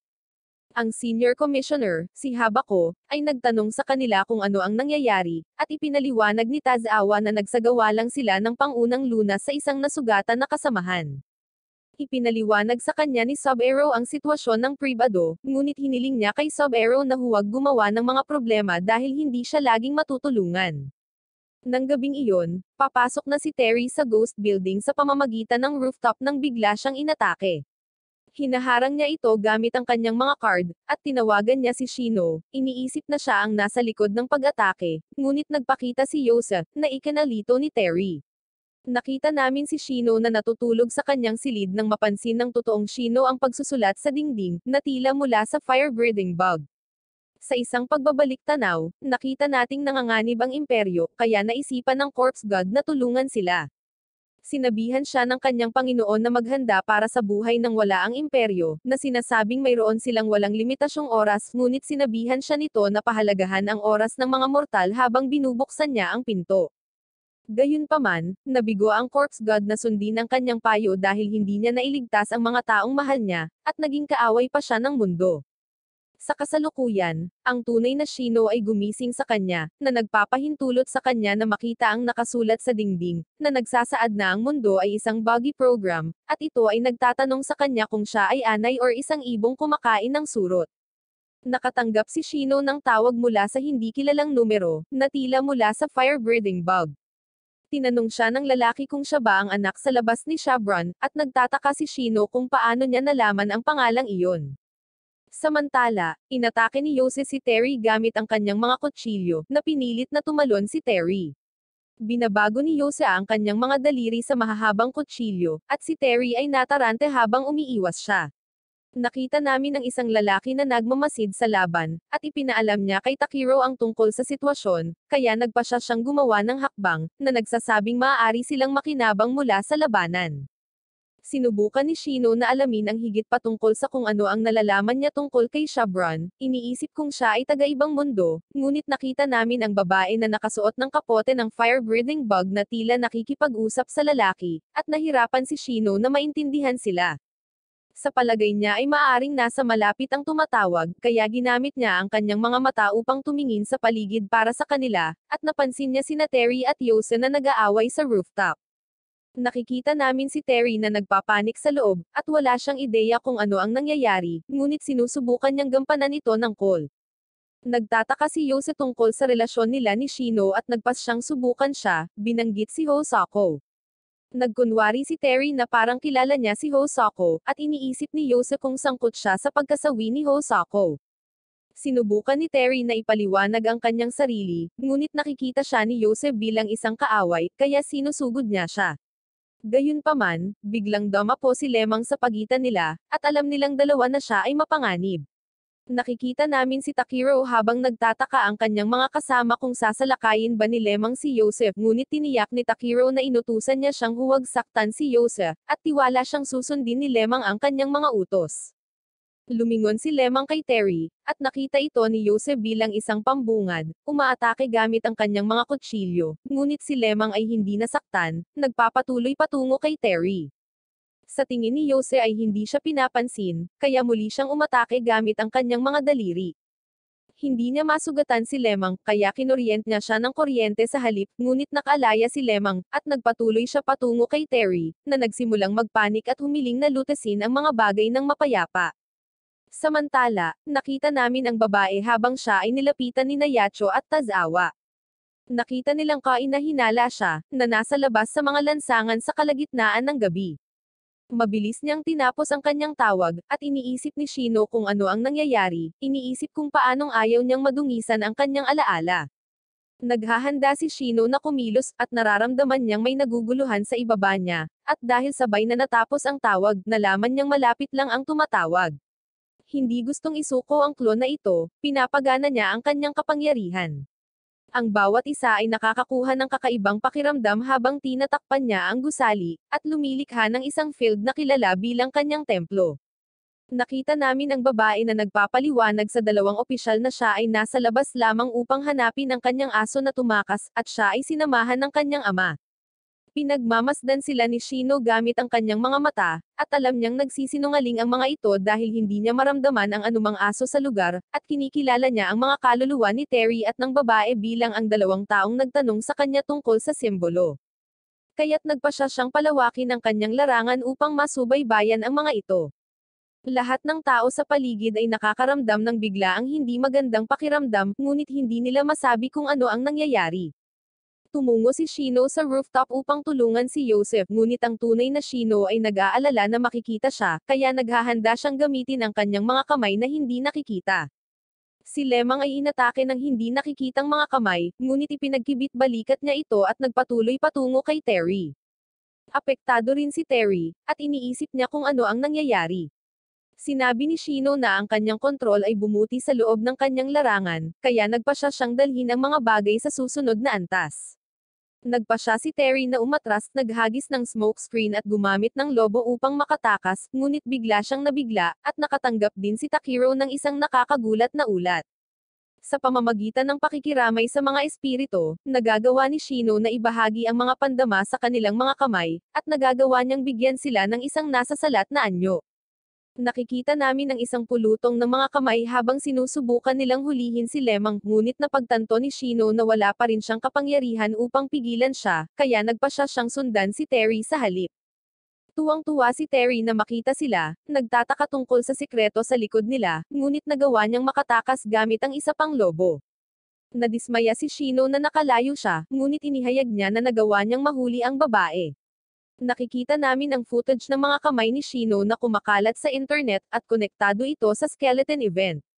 May mga taong kumikilala sa kanyang kapangyarihan, naghahanap upang kontrolin ito para sa kanilang sarili, at nalaman natin na ang mga nasa likod ng pagkasawi ni Hosako ay nagsimula ng kumilos, at tila ito ay simula pa lamang ng isang bagay na mas malaki.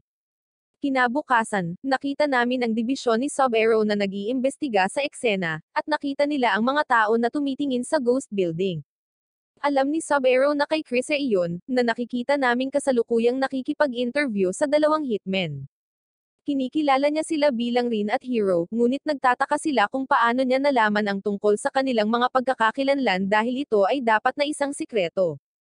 Ipinaliwanag ni Chris na madaling matuklasan ang kanilang mga pagkakakilanlan, na sinasabi sa kanila na siya ay mausisa, ngunit binabalaan sila na huwag labagin ang kanyang mga patakaran. Iniinsulto ni Rin si Chris, ngunit isang lalaki ang humawak sa kanya, sinabihan siyang bantayan ang kanyang dila. Ngunit nagpa siya si Chris na tanggapin sila sa kanyang grupo, iniisip na kakailanganin niya ng tulong dahil nalantad na sa publiko ang kapangyarihan ni Shino. Sinabi ni Kiriya kay Shino na pinag-uusapan ng mga tao ang tungkol sa insidente ng Invisible Hands, sinabing hindi siya mabubuhay ng matiwasay kung magpapatuloy ito. Pero alam ni Kiriya na baka makita ito ng publiko bilang trick ni Terry. Nagtataka si Kiriya kung may natutunan ba sila sa babaeng nahuli nila, pero nalaman namin na wala siyang sinasabi dahil abala siya sa pakikipaglaro sa kanyang aso. Ipinaliwanag ni Shino na mayroon siyang aso sa kanyang bahay, ngunit sa ilang kadahilanan ay naisip niyang tumakas ito sa kanya. Idinagdag niya na ang kanyang ama ay nasa kanyang bahay din, at ang lalaking kasama niya sa trabaho ay nagpapanggap lamang bilang kanyang ama. Tinanong ni Kiriya si Shino tungkol sa mga labas na anak ni Shabron, alam niyang nagalit siya nang banggitin ito ng fire-breathing bug. Ibinunyag niya na si Shabron ang pinakamakapangyarihang mangkukulam sa nahulog na imperyo, at sa isang pagbabalik tanaw, nakita natin ang corpse god kasama ang kanyang master, si Elsie, habang ipinapaliwanag niya na wala siyang talento para sa mahika.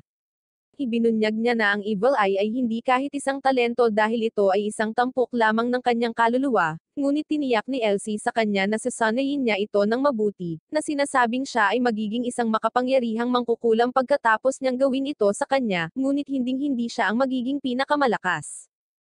Ibinunyag ni Elsie na siya ay nirarango bilang pangalawa sa pinakamalakas sa imperyo, at natatamasa ni Shabran ang kanyang katayuan bilang pinakamalakas dahil sa kanyang ugnayan sa politika. Sa sandaling iyon, sumama sa kanila si Shabran, na sinabihan si Elsie na huwag maliitin ang corpse god dahil itinuturing niyang kapantay niya ang lahat. Sa kasalukuyan, naalala ni Shino na si Shabran ay isang mabuting tao at mahal siya ng lahat sa imperyo.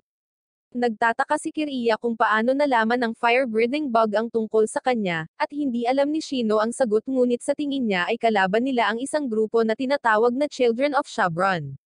Ibinunyag niya na hindi niya alam kung ano ang nangyari kay Shabran pagkatapos bumagsak ang imperyo, iniisip na maaaring buhay pa siya dahil may kapangyarihan siyang pahabain ang kanyang buhay. Nakita namin ang isang grupo ng mga kalalakihan na nagtitipon para sa kanilang misyon, habang ang kanilang pinuno ay determinado na patunayan na sila ay isang katugma para sa Agora, isang angkan. Ngunit nagpakita ang isang lalaki at pinaslang silang lahat. Tinutuya sila ng lalaking nagngangalang Robbie, na sinasabing hindi sila match sa kanyang angkan. Iniulat niya na natapos niya ang kanyang gawain, at tumatanggap ng mga utos na bisitahin ang isang tagapamagitan na may trabaho para sa kanya sa lungsod. Tinanong ni Yose si Rozan tungkol sa insidente ng Invisible Hands, sa pag-aakalang ang Peking Shino ang nasa likod nito. Ngunit sinabi sa kanya ni Rozan na hindi siya nito inatake kaya hindi siya dapat mag-alala tungkol dito, na nagpapaalala sa kanya tungkol sa kanyang misyon na protektahan si Shira.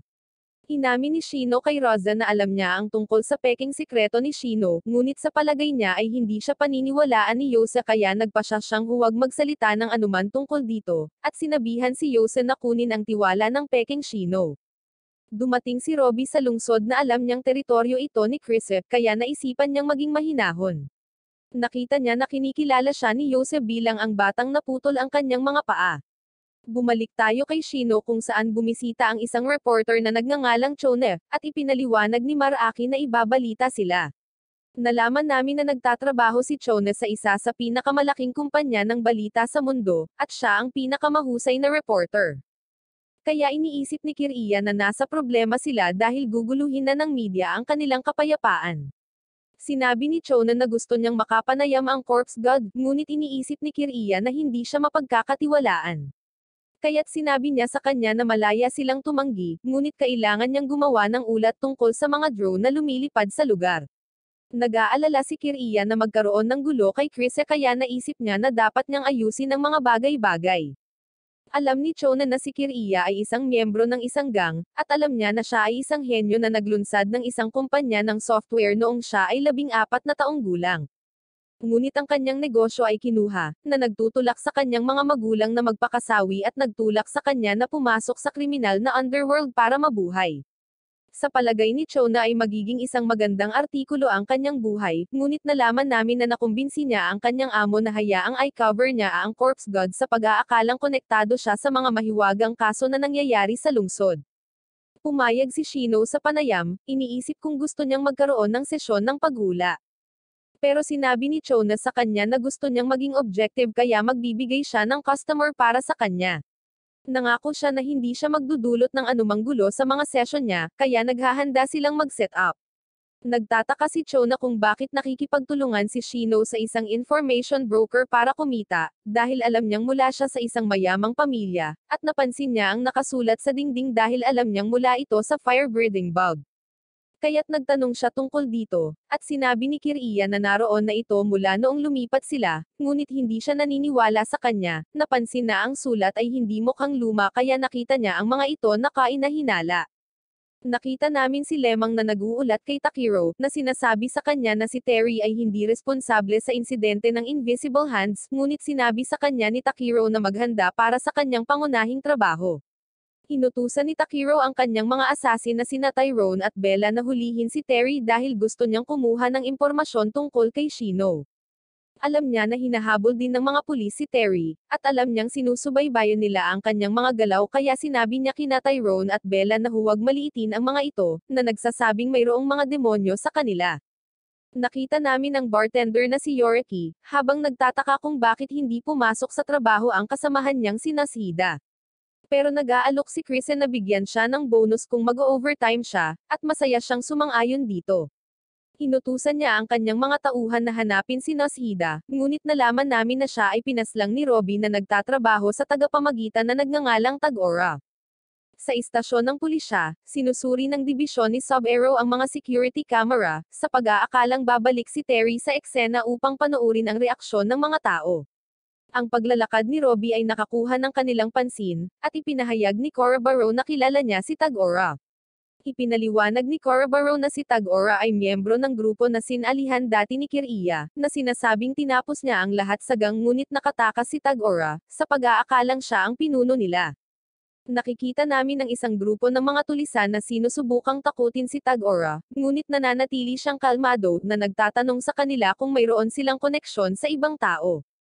Wala silang ideya kung ano ang kanyang pinag-uusapan, at iniisip nilang tapusin siya ngunit lahat sila ay pinaputukan niya. Ipinaliwanag niya na masasawi sila dahil wala silang koneksyon, na sinasabing mahihirapan siya kung may nagmamalasakit sa kanila. Nagmamakaawa ang mga magnanakaw para sa kanilang buhay ngunit pinaslang niya ang mga ito. At nalaman namin na si Tag-Ora ay nag-aalala tungkol sa mga koneksyon dahil minsan siya ay nagkaproblema matapos tapusin ang kaibigan ng isang tao, na naging sanhi ng pagkawala ng kanyang gang. Kinabukasan ay sinabi ni Chona kay Shino na basahin ang kapalaran ni Yoriki. Sinabi ni Kiriya na isa siya sa mga bartender ni Krisa, at nalaman namin na alam ito ni Chonet na gustong makita kung ano ang magiging reaksyon ni Shino. Ngunit pinananatili niya ang kanyang kalmadong sarili dahil hindi niya nakilala si Yoriki. Nagtanong si Yoriki tungkol kay Nashida ngunit napagtanto niya na ginagamit ni Shino ang kanyang kapangyarihan kaya siya ay nag-aalala. Samantala, iniulat ng mga tauhan ni Krisa na nasa building nila si Nashida ngunit nagmamadali itong umalis. Iniisip ni Krisa na siya ay kinuha. Iniisip na maaaring may sumusubok na kumuha ng impormasyon tungkol sa kapangyarihan ni Shino, ngunit alam niyang walang alam si Nashida tungkol kay Shino. At nalaman namin na si Yoriki ay ang tanging bartender na nakasaksi sa kanyang kapangyarihan. Sinabi sa kanya ni Shino na may masamang nangyari kay Nashida, na nagkataong nakatayo sa likuran niya, at sinabi kay Shino na may pumaslang sa kanya. Nakita namin sina Sub-Aero at Cora Barrow sa labas ng gusali ng utusan ng isang lalaki si Sub-Aero na tumabi. Ipinakilala ni Sub-Aero ang kanyang sarili bilang isang inspector, na sinasabing siya ang nangungunang investigador sa kaso ng Phantom Solitaire. Ngunit sinabi sa kanya ng lalaki na sila ay mula sa HQ ng pulisya at mayroon silang mga utos na maghanap ng isang kriminal, sinabing nakatanggap sila ng tip na siya ay nagtatago sa gusali. Pinanood ni Robby at Tag-Ora ang mga pangyayari, at nagulat si Tag-Ora nang makitang kinikilala siya ni Cora Barrow bilang ang lalaking dumurog sa kanyang gang. Pinutol ng mga pulis ang sesyon ng paghula, ipinaalam sa kanila na susuriin nila ang buong gusali para kay Nashida, na sinasabing siya ay isang wanted na kriminal. Nagulat si Nashida nang marinig ito, sinabi kay Shino na siya ay inosente, at pinayuhan ni Hosako si Shino na maghanap sa basement dahil naaalala niya kung paano siya pinaslang sa gusaling iyon, sa pag-aakalang ang katawan ni Nashida ay itinapon doon. Kinumpirma ito ni Shino, at sa tingin niya ay magkakaproblema sila kapag nahanap ng pulis ang bangkay. Ngunit naalala niya kung paano siya binalaan ni Elsie na huwag mag-overestimate kung hanggang saan ang kayang abutin ng kanyang kapangyarihan, dahil malaki ang mawawala sa kanya kung lalampas siya sa kanyang limitasyon. Pero sa tingin ni Shino, mas malakas siya kaysa dati. At habang sinusuri ng pulisya ang basement, napagtanto nilang wala ang bangkay dahil natangay na ito ng mga kalansay. Napagpasyahan ng pulisya na nakatakas siya mula sa gusali, kaya nagpasya silang suriin ang mga kamera sa lugar. Inihayag ni Shino na nakakita siya ng isang lihim na daanan sa basement na konektado sa isa pang gusali. Naalala niya na ang mga lihim na lagusan ay medyo karaniwan sa Fallen Empire, at naniniwala siya na may isang taong sumusubok na hulihin ang mga tao sa gusali, na iniisip na ang target ay alinman sa kanya or Krisa. Nakita namin sina Sub-Aero at Cora Barrow na nagtatago sa malapit, habang pinag-uusapan nila ang mga pulis na pumasok sa gusali. Gustong malaman ni Sub-Aero kung saan nila nakuha ang tip dahil kakaiba ito, na inihayag na nakatanggap siya ng katulad na tip pagkatapos mawala ni Hosako.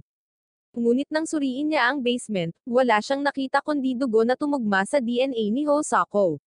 Nakasalubong ni Yose si Tyrone na nagtanong sa kanya kung ano ang ginagawa niya sa labas ng gusali, dahil dapat ay binabantayan niya si Shira.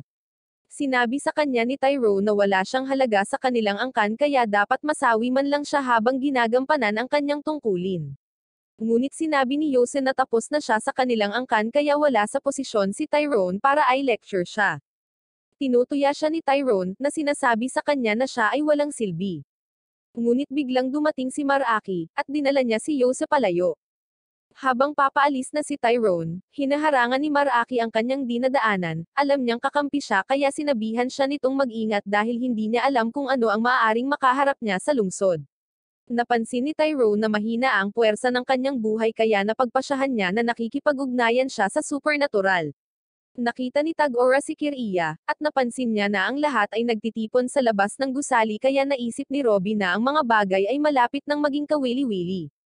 Bumalik si Chona sa kanyang boss, ngunit sinabi niya sa kanya na iwanan ang kwento dahil ang ghost building ay may masamang reputasyon, na iniisip na hindi ito trabaho para sa isang baguhan. Ngunit tumanggi siyang bitawan ito, at alam niyang hindi siya titigil sa pagsisiyasat dito kahit ano pa ang gawin niya.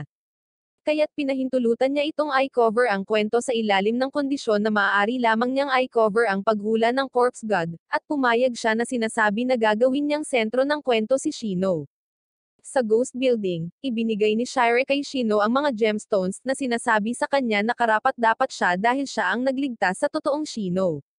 Nag-iisip si Kiriya kung ano ang dapat nilang gawin tungkol sa bangkay sa lagusan, at narinig ito ni Yose kaya nagtaka siya kung ano ang kanilang pinag-uusapan. Alam ni Kiriya na pag-aari ito ni Noshida, at ipinaliwanag ni Kiriya na agad na nagpakita ang mga pulis pagkatapos itapon ang bangkay kaya napagpasyahan niyang nakikipagtulungan sila sa pumaslang. Nakita niya sina Sub-Zero at Korobaro sa labas ng gusali, at natakot siya kaya tumakbo siya palayo. Pumasok si Sub-Zero at Korobaro sa silid, at tinanong ni Sub-Zero si Shino kung bakit binisita siya ni Terry. Sa palagay ni Shino ay hindi dapat malaman ni Sub-Zero ang tungkol sa simbolo, kaya nagpasya siyang huwag magsalita ng anuman. Ngunit sinabi sa kanya ni Hosoko na iginuhit niya ang simbolo para kay Sub-Zero. Iniisip ni Sub-Zero na pumunta doon si Terry dahil sa simbolo, iniisip kung kausap ni Shino si Hosoko. Ngunit sinabi sa kanya ni Shino na ang sagot ay nasa isang piraso ng papel, na sinasabi sa kanya na patuloy na habulin ito kung naniniwala siya sa kanyang sarili. Nang gabing iyon, nakita namin si Kiriya sa kanyang bahay nang marinig niyang may nag-doorbell. Nagulat siya nang makitang nasa likod ng pinto si Tag-Ora, nagtataka kung ano ang ginagawa niya doon. At nilapitan siya ni Robbie, tinanong siya kung bakit siya nagkakaganyan habang binubuksan niya ang pinto para kay Tag-Ora. Pinag-usapan ni Sub-Zero at Korobaro kung ano ang susunod na gagawin, alam nilang hindi sila maaaring maging pabaya dahil hindi mapagkakatiwalaan ang puwersa ng pulisya. Iniisip ni Sub-Zero na ito ang dahilan kung bakit nagpasya si Hosoko na mawala, at nakita namin siyang nakahawak sa isang piraso ng papel na maraming nakasulat dito. Bumalik kami kay Kiriya habang inaakusahan niya si Tag-Ora na pumaslang kay Noshida, ngunit sinimulan siyang pahirapan ni Tag-Ora, sa pag-aakalang mapipilitan siya nitong sagutin ang mga tanong. Nagtataka si Tag-Ora kung bakit wala sa basement ang bangkay ni Noshida, at sinabing gusto ng kanyang amo na matuklasan ng pulis ang bangkay. Ngunit tumanggi si Kiriya na sagutin ang kanyang tanong, at pumasok si Maraki sa bahay na nakikipagsagupaan kay Robbie. Nalaman namin na tinawagan ni Chris si Maraki, alam niyang darating si Tag-Ora sa bahay ni Kiriya. Nakipagpalitan ng atake si Maraki kay Robbie na nagtataka kung paano siya magagapi ng isang maliit na babae.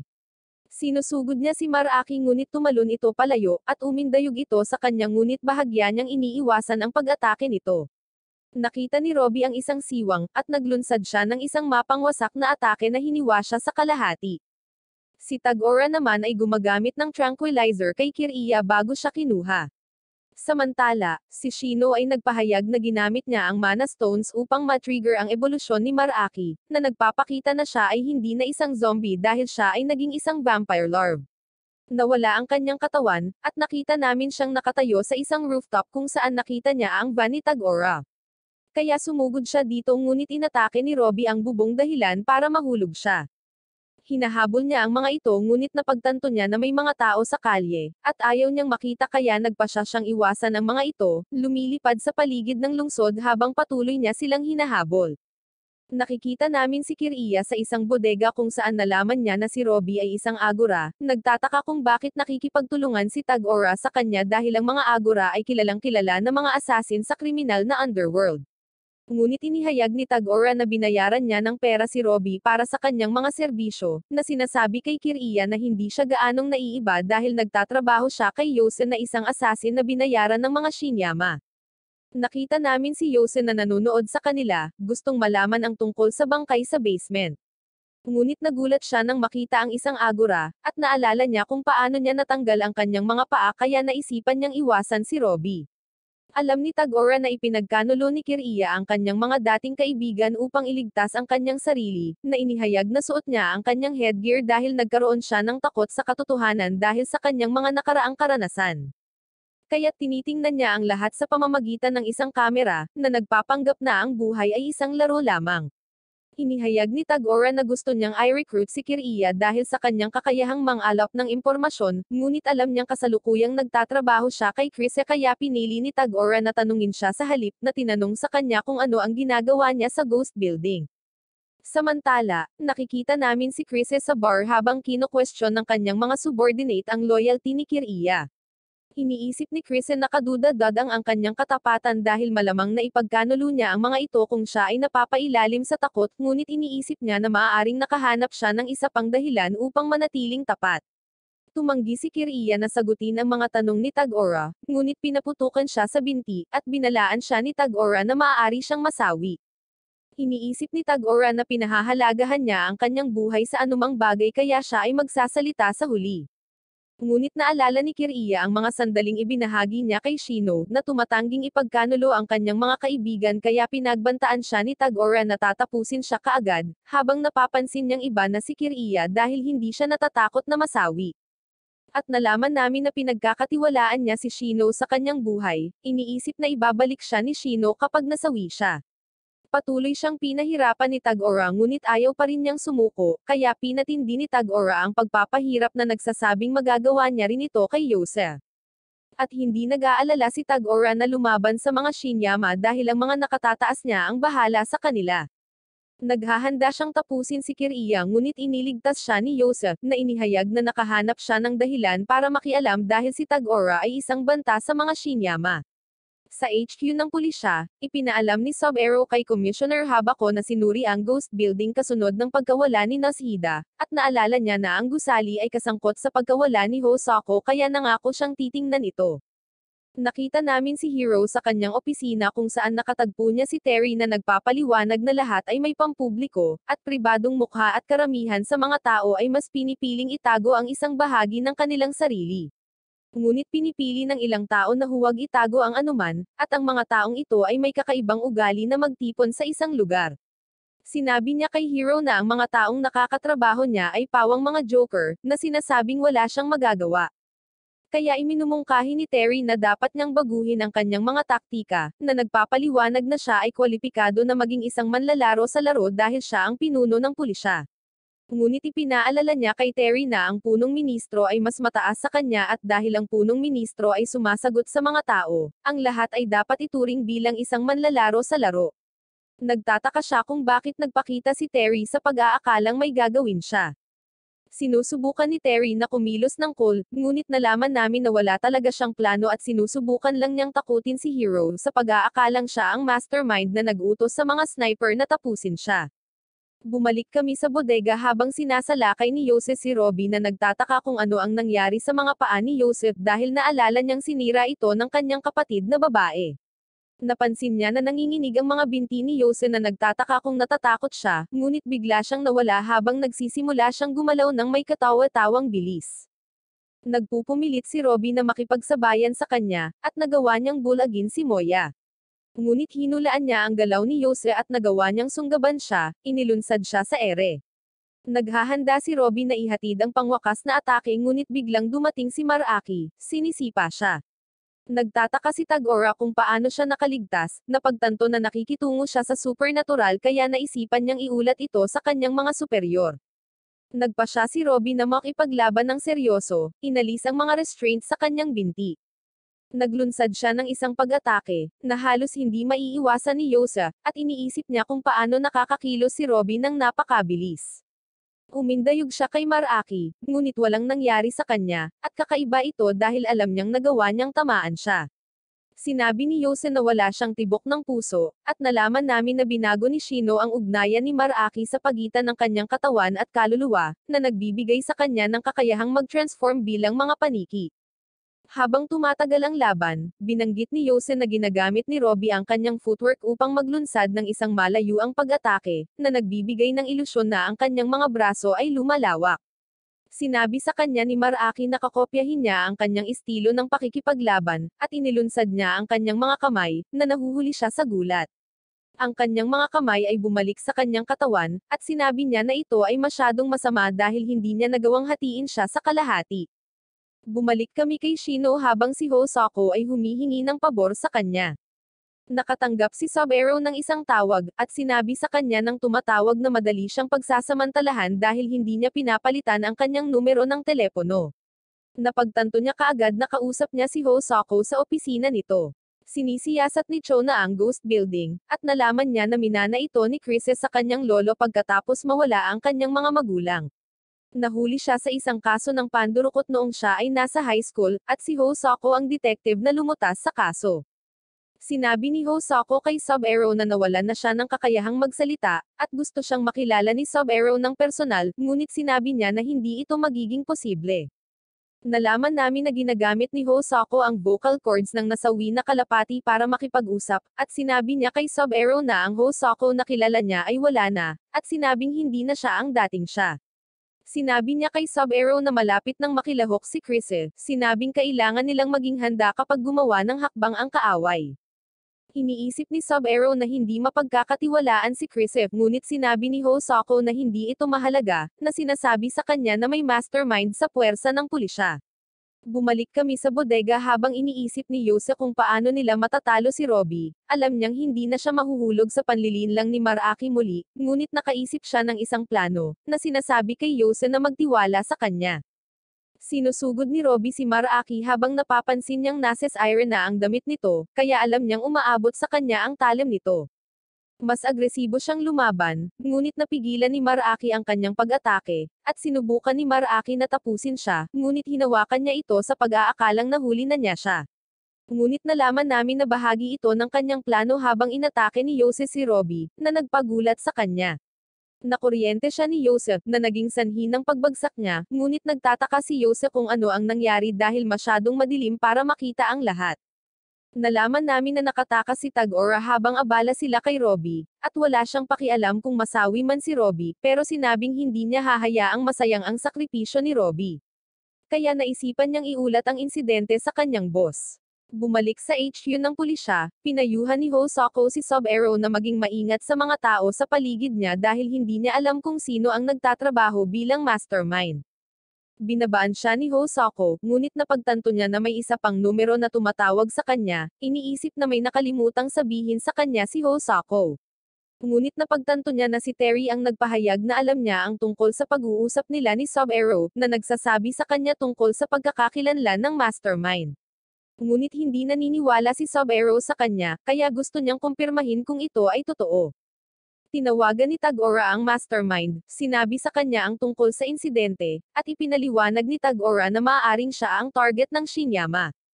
Kaya naisipan niyang maging low profile, ngunit sinabihan siya ng mastermind na huwag mag-alala dahil ligtas siya sa ilalim ng proteksyon ng kanyang proteksyon.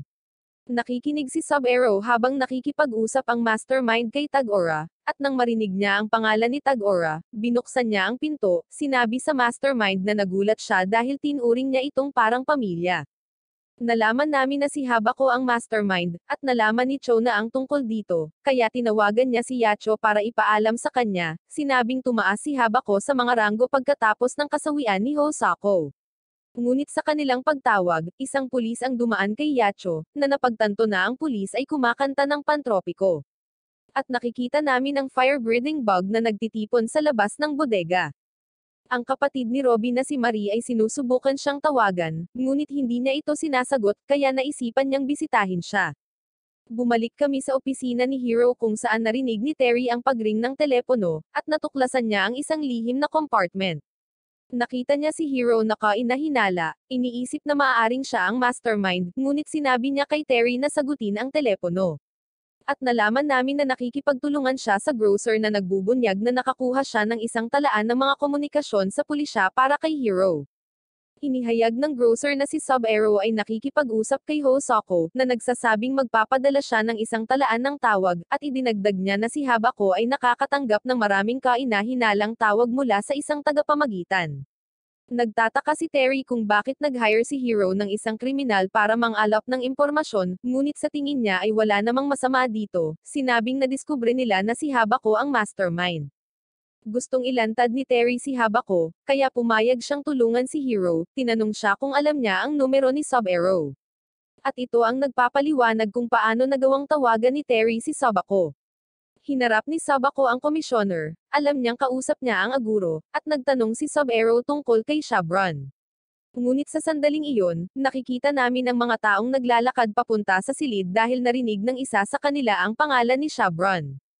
Pumunta sila kay Habako, alam na siya ay isang labas na anak ni Shabron, at nagpapakita ang sulat ng fire-breathing bug sa kisame. Sa bodega, naririnig ni Yose ang kanta ng fire-breathing bug habang nagpapakita ang kanyang sulat sa dingding, ngunit dumating si Marie, sinabihan ang fire-breathing bug na huwag sunugin ang bodega dahil nasa loob si Robbie. Inutusan niya silang umalis, at pinayagan siya ng mga ito habang iniisip ng kasama niyang si Kana kung kilala niya sila. Ipinahayag niya na sila ay kanyang mga kaibigan, na sinasabi kay Kana na hindi sila madudurog kahit anong pilit niya. Nakita namin sina Korobaro at Sub-Zero na nagpupumilit na pigilan ang mga tao, ngunit patuloy nilang hinahabol si Habako. Nagtataka si Korobaro kung bakit si Habako lang ang pinupuntirya nila, at napansin niyang hawak nila ang mga laser pointer. Nalaman namin na alam ni Terry ang sikreto sa likod ng trick ng fire-breathing bug, na nagsasabing hindi sila gumagamit ng mahika, at gumagamit lang sila ng teknolohiya para magawa ang kanilang layunin. Nagsimula sila ng apoy sa silid, at si Sub-Zero ay namamahala na itulak sila pabalik. Napagtanto niya na ang fire-breathing bug ay gumagamit ng isang panlilinlang, habang naaalala niya na sinabi sa kanya ng isang lalaki ang tungkol sa isang makina na sumusunog ng mga tumor, sa pamamagitan ng paggamit ng mga gamma ray sa pamamagitan ng pagtutuon sa kanila sa isang punto.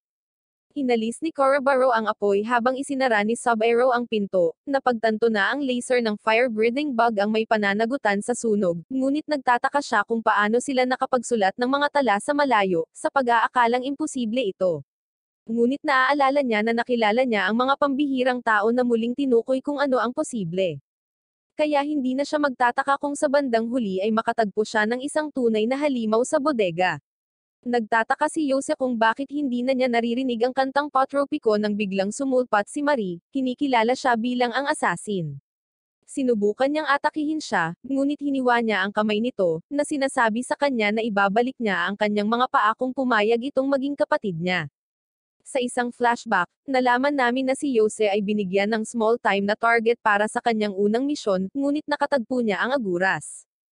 Inutusan siyang tapusin ang lahat sa gusali, kaya sinusugod niya si Marie, ngunit tinanong siya nito kung gusto niyang maging isang agura, na sinasabi sa kanya na ang kanyang angkan ay Kaayla Hilakbot. Nawawalan siya ng mga paa, at sinabihan siya nito na tawagan siya kung kailangan niya ng tulong, na nangangakong ibabalik ang kanyang mga paa kung magpasya siyang sumali sa kanyang pamilya. Sa kasalukuyan, iniisip ni Marie kung kailangan ni Yose ng tulong, sinabi niyang handa siyang tapusin ang kanyang angkan para sa kanya. Inamin ni Yose na kinamumuhian niya ang kanyang angkan, ngunit sinabi niya sa kanya na ang mga pamamaraan na kanyang minana ay kapaki-pakinabang, at nanumpa siyang protektahan ang mga Shinyama.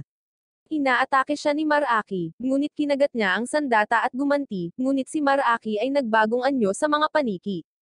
Napansin ni Marie na kawili-wili siya, tinanong siya kung gusto niyang maging agora, ngunit tumanggi si Maraki dahil gusto niyang panatilihin ang kanyang apelyido.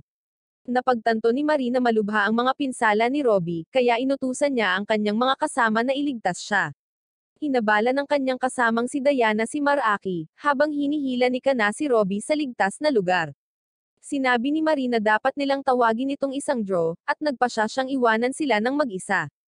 Nagtataka si Kiriya kung tama ba ang ginawa nila sa pamamagitan ng pagpapaalis sa kanya, ngunit alam ni Yose na hindi siya magkakaroon ng pagkakataon laban sa kanya, at inamin ni Maraki na hindi niya matatalo si Marie dahil mas malakas siya kay Shino.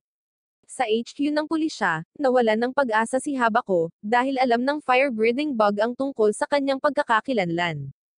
Kumonsumo siya ng pulbos at bigla siyang nagalit na sinasabing hindi pa siya pwedeng masawi. Habang binabanggit niya na ang mundo ay malapit ng magbago dahil ang dakilang nilalang ay malapit nang dumating, ang pinto ay bumukas, at nakita namin ang fire-breathing bug na papasok sa silid, habang sina Corobaro at Sub-Aero ay nagtataka kung paano sila makakaligtas. Nakikita namin si Shino habang pinagmamasdan niya ang panahon, iniisip na may mga kidlat na elemental sa mundong ito. Ibinunyag niya na ang kidlat ay mahirap kontrolin, at iilan lamang na mga henyo ang may kakayahang gawin ito. Ngunit nakikita natin ang isang tao na kumokontrol sa kidlat, at alam niya ang tungkol sa insidente ng hindi nakikitang mga kamay, na kinikilala ito bilang gawain ng isang tao mula sa kabilang mundo. Kaya't inaabangan niya ang pagkikita nila, dahil ibinunyag niyang galing din siya sa mundong iyon.